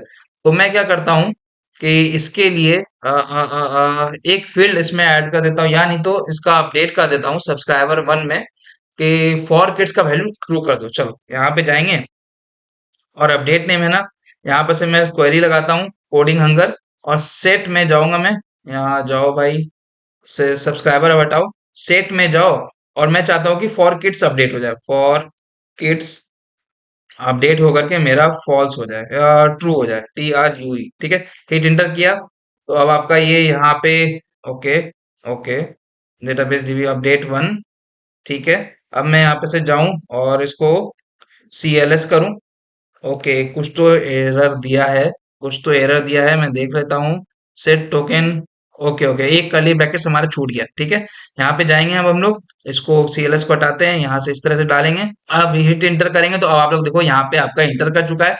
अब मैं फिर से यहाँ पे db.user.find करूंगा तो अब आप लोग देखो यहाँ पे हमारा ये फॉर किड्स का वैल्यू ट्रू कर दिया, ठीक है। चलो, अब मैं चाहता हूँ कि जो हमारा जिसका जिसका भी फॉर किड्स का वैल्यू ट्रू है, उसका सब्सक्राइबर का वैल्यू 10,000 कर दो। चलो, तो अब हम लोग यहाँ पे जाएंगे db.user.update मेनी और यहाँ पे जाओ और यहाँ पे जा करके सबसे पहला हमें यहाँ पे कंडीशन लगाना होगा, फिल्टर लगाना होगा। क्या लगाओ भाई कि फॉर किड्स जिसका ट्रू हो, TRUE, जिसका ट्रू हो, अब उसका अपडेट क्या करना है, कर्ली ब्रैकेट्स लगाएंगे, यहाँ पे डॉलर सेट करेंगे, डॉलर सेट, और फिर से कर्ली ब्रैकेट्स यहाँ लगाएंगे। अब यहाँ पे उसका हमें कौन सा वैल्यू करना है, सब्सक्राइबर, सब्सक्राइबर का वैल्यू मुझे जाओ और यहाँ पे 10,000 कर दो, ठीक है। एक सेकंड, 10,000 कर दो, हिट एंटर करूंगा तो अब आप देखो यहाँ पे बोल रहा है मैच डॉक्यूमेंट, मैच काउंट कितना हुआ भाई, टोटल डॉक्यूमेंट से मैच काउंट 2 काउंट हुआ, क्योंकि आपका 2 वैल्यू सेटिस्फाई कर रहा था। अब हमारा मॉडिफाइड काउंट कितना मॉडिफाई किया, तो 2 वैल्यू को कर दिया।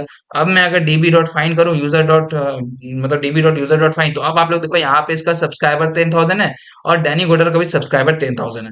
तो ये इस तरह से दोस्तों हमारा वर्क करेगा, और यहाँ पर भी आप लोग मल्टीपल कंडीशन लगा सकते हैं पहले आर्गुमेंट में, for kids is equal to true, जो भी आपका रिक्वायर्ड कंडीशन या फिल्टर आप लोग लगाना चाहते हैं, ठीक है।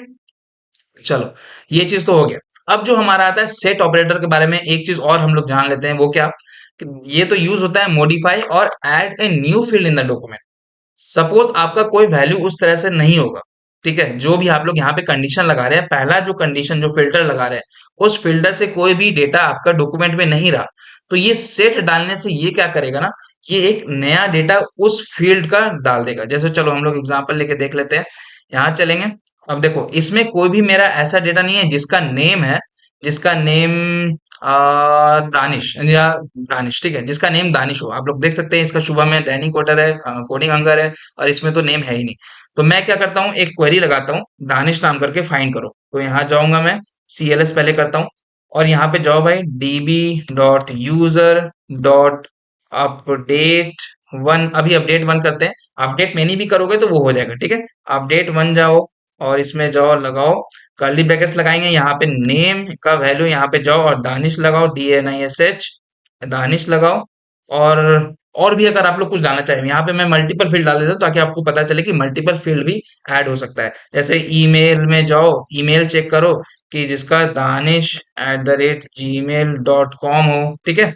और यहाँ पे इस तरह से लगा देंगे, उसके बाद फिर यहाँ पे सेमी कॉमा देंगे। अब जो दूसरा ऑब्जेक्ट होगा हमारा वो होगा क्या वैल्यू हम लोग अपडेट करना चाहते हैं, तो जाओ यहाँ पे डॉलर सेट लगाओ और एक सेकंड डॉलर सेट लगा देंगे, ठीक है।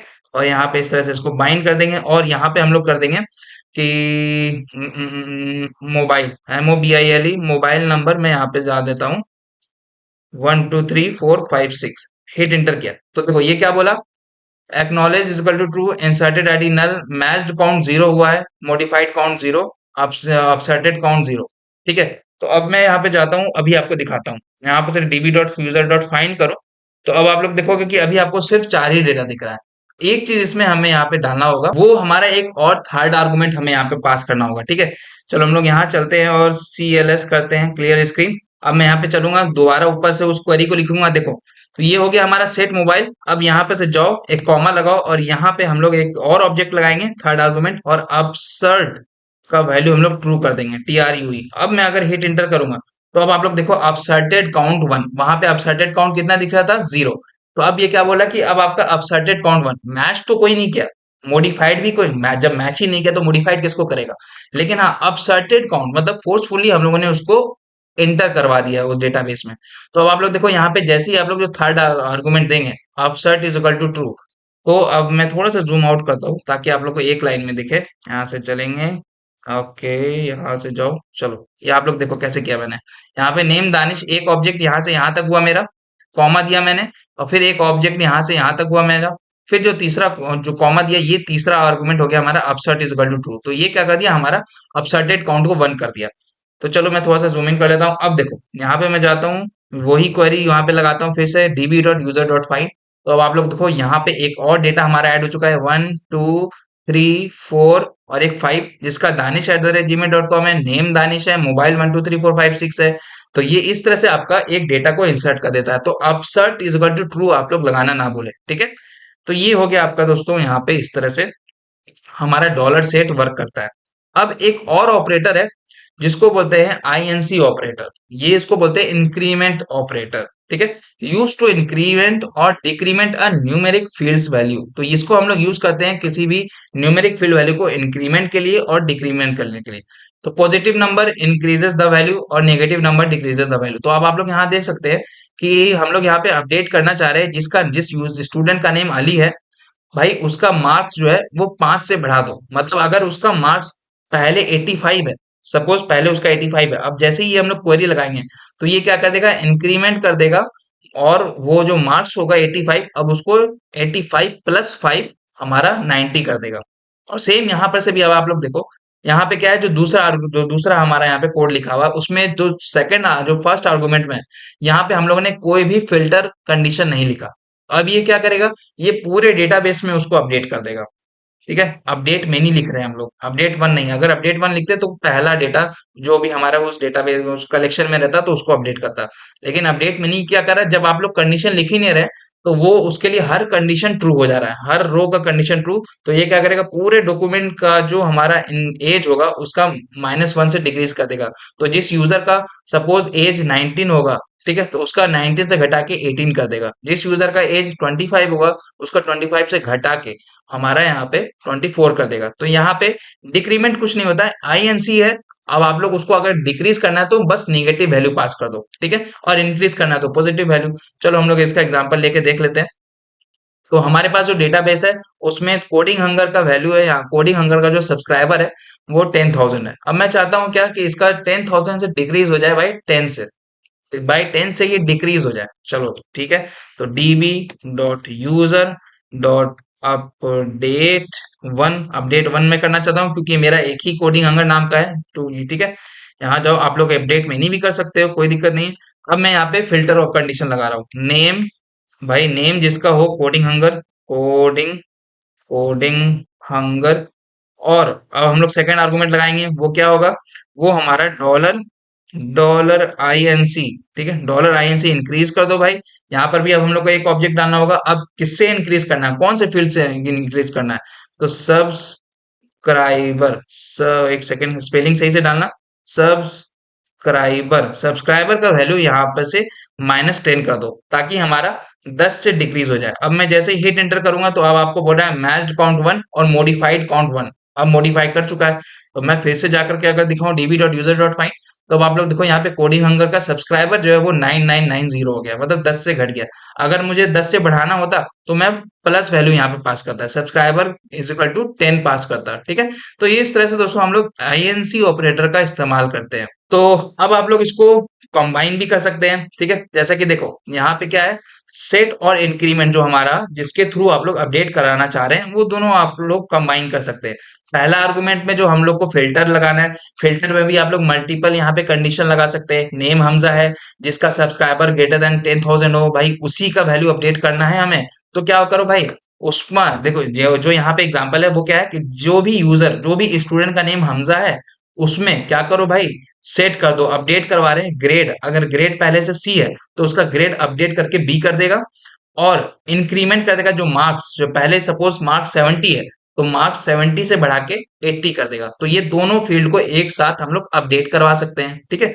तो ये इस तरह से हम लोग का दोस्तों इंक्रीमेंट और डॉलर सेट का वैल्यू हम लोग एक ही साथ इंप्लीमेंट कर सकते हैं। फाइन, चलो। तो अब हम लोग को यहाँ पे देखने को मिला कि एक्नॉलेज ट्रू, आप लोग देखे ही होंगे कि एक्नॉलेज ट्रू वगैरह सब आपको, कि हमारा कितना इंसर्टेड हुआ, ये देखो इंसर्टेड आईडी, मैच्ड काउंट कितना हुआ, मॉडिफाइड काउंट कितना हुआ, अपसर्टेड काउंट कितना हुआ। तो ये जो है वो आपको रिटर्न वैल्यू देता है। फाइन, चलो। तो एक्नॉलेज ट्रू जब हुआ तो आप लोग समझ जाना कि आपका ऑपरेशन सक्सेसफुल हुआ है, ठीक है। मैच्ड काउंट कितना मैच काउंट हुआ, मॉडिफाइड मतलब जो मैच किया तो कितना में उनमें से मॉडिफाई किया, ठीक है। और यही सब इसमें। तो चलिए दोस्तों, आज की वीडियो में फिलहाल इतना ही। आज का वीडियो थोड़ा सा बड़ा हुआ होगा तो डोंट वरी, लेकिन बहुत ही काम का चीज है ये, हमें बहुत काम आएगा हमारे नोड जेएस जब हम लोग इसको इंटीग्रेट करेंगे मोंगो डीबी मोंगूस से। ठीक है, तो चलिए मिलते हैं अपने किसी नए वीडियो में। Bye bye.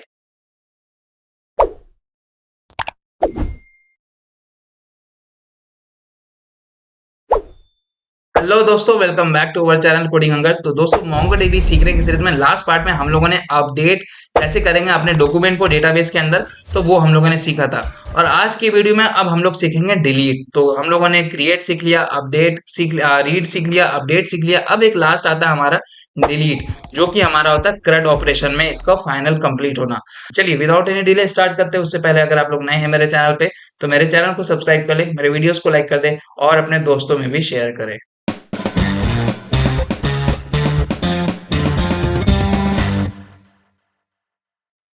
हम लोग यहाँ पे देख लेते हैं डिलीट डॉक्यूमेंट्स कैसे करते हैं। After inserting and updated documents, sometimes we need to remove unnecessary and old data from our collection, and for that we use delete operations.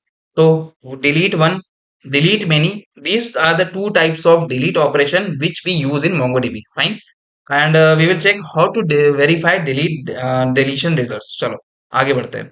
तो सबसे पहले देख लेते हैं डिलीट वन, हमें डिलीट कैसे करना है।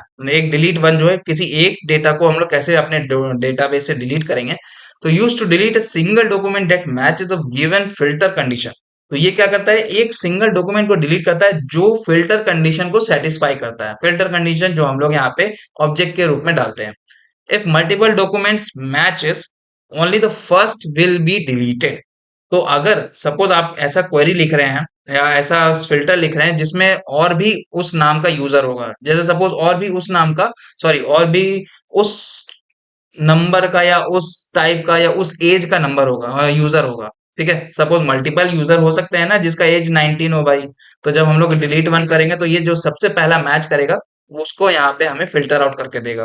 तो यहाँ पे हम लोग इसका सिंटैक्स देख लेते हैं, db.collections.delete1, और हम लोग यहाँ पे फिल्टर में जो भी कंडीशन लगाना चाहेंगे वो लगा देंगे। ठीक है, एक्सप्लेनेशन देख लेते हैं। Find the first document where name is Ali, ये पहला डॉक्यूमेंट को फाइंड करेगा, बाकी सबको छोड़ देगा। Deletes that document from the collection, वो डॉक्यूमेंट को कलेक्शन से डिलीट कर देगा। If multiple Ali exist, only the first one will be deleted. ठीक है, आप लोग समझ गए होंगे। चलो हम लोग इसका प्रैक्टिकल एग्जांपल करके देख लेते हैं। तो अभी मैं अपने डेटाबेस वन में हूँ, तो यहाँ पे आपको शो कलेक्शंस में दिखाऊं, कलेक्शंस में अगर दिखाऊं तो हमारे पास एक कलेक्शन है यूजर नाम का। तो मैं क्या करता हूँ, db.user.find, तो जो मेरा डेटा है अभी उसको आपको दिखा देता हूँ। ठीक है, तो अब आप लोग यहाँ पे देख सकते हैं हमारा यहाँ पे 5 डेटा है। फाइन, अब मैं चाहता हूँ क्या कि जो वैल्यू, सपोज मैं अब क्योंकि डिलीट वन यूज कर रहा हूँ ना, तो मैं चाहता हूँ कि जिसका फॉर किड्स का वैल्यू ट्रू है। देखो दो दो डेटा का हमारा फॉर किड्स का वैल्यू ट्रू है, एक कोडिंग हंगर का और एक डैनी कोडर का। तो मैं यहाँ पे फिल्टर लगाऊंगा क्या, db.user.delete1।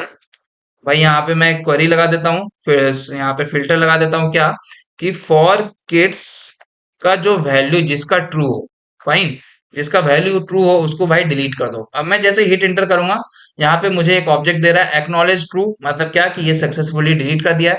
डिलीटेड काउंट वन, मतलब एक को डिलीट किया है। चलो अब हम लोग देख लेते हैं दोबारा फिर से db.user.find करके। तो अब आपको यहाँ पे दिख रहा होगा कि डैनी कोडर है, लेकिन कोडिंग हंगर वाला डेटा आपका हट चुका है। तो अब ये हो गया दोस्तों कि आपका डिलीट कर दिया। ठीक है, चलो अब मैं क्या करता हूँ, जल्दी से एक दो तीन डेटा और ऐड कर देता हूँ ताकि आपको डिलीट मेनी करके दिखा सकूं। ठीक है, तो दोस्तों यहाँ पे आप लोग देख सकते हैं मैंने यहाँ पे db.user insert मेनी करके नेम राजू, सब्सक्राइबर 10,000 कर दिया। एक और डेटा ऐड कर दिया जिसका नेम आयुष हो और उसका भी सब्सक्राइबर 10,000 हो। तो यहाँ पे मुझे एक्नॉलेज ट्रू बता रहा है। अब मैं अगर आपको यहाँ पे db.user.find करके दिखाऊं तो यहाँ पे देखो आप लोग, मुझे इतने सारे डेटा दिख रहे हैं। डैनी कोडर के सब्सक्राइबर 10,000 है। ठीक है, उसके बाद फिर राजू के सब्सक्राइबर 10,000 है, आयुष के सब्सक्राइबर 10,000 है। तो अब मैं चाहता हूँ कि जिसके जिसके भी सब्सक्राइबर 10,000 है वो सारे डिलीट हो जाए। तो यहाँ पे जाएंगे db.user, सबसे पहले कलेक्शन का नेम बताना है ना, डेटाबेस में आने के बाद किस कलेक्शन में हमें डेटा को डिलीट करना है। तो db.user.delete many, और हम लोग यहाँ पे से फिल्टर लगा देंगे क्या, कि जिसका सब्सक्राइबर भाई, जिसका सब्सक्राइबर 10,000 है, उसको डिलीट कर दो। तो अब आप लोग देखो यहाँ पे क्या बताया, एक्नॉलेज ट्रू मतलब सक्सेसफुली ट्रू डिलीट हो गया। डिलीटेड काउंट 3 क्योंकि आपका डेटा जो था वो पहले 3 था। देखो यहाँ पे ये इसका 10,000 है, इसका 10,000, इसका 10,000, तो टोटल डेटा 3 है। तो अब मैं यहाँ पर से दोबारा क्वेरी चलाऊं db.user.find, तो अब आप लोग यहाँ पे देखो हमारे पास अब सिर्फ 3 डेटा दिख रहे हैं। पहले हमारे पास 6 डेटा थे, अब मुझे यहाँ पे सिर्फ 3 डेटा दिख रहे हैं। ठीक है, तो इस तरह से दोस्तों हम लोग डिलीट मेनी भी करेंगे। चलो ये तो डिलीट वन का हम लोग कर ही रहे थे, अब हम लोग डिलीट मेनी वाला स्लाइड देख लेते हैं, भले हम लोगों ने प्रैक्टिकल जरूर कर लिया। तो सेम चीज है दोस्तों, use to delete multiple documents that matches a specific condition, all documents matching the filter will be removed.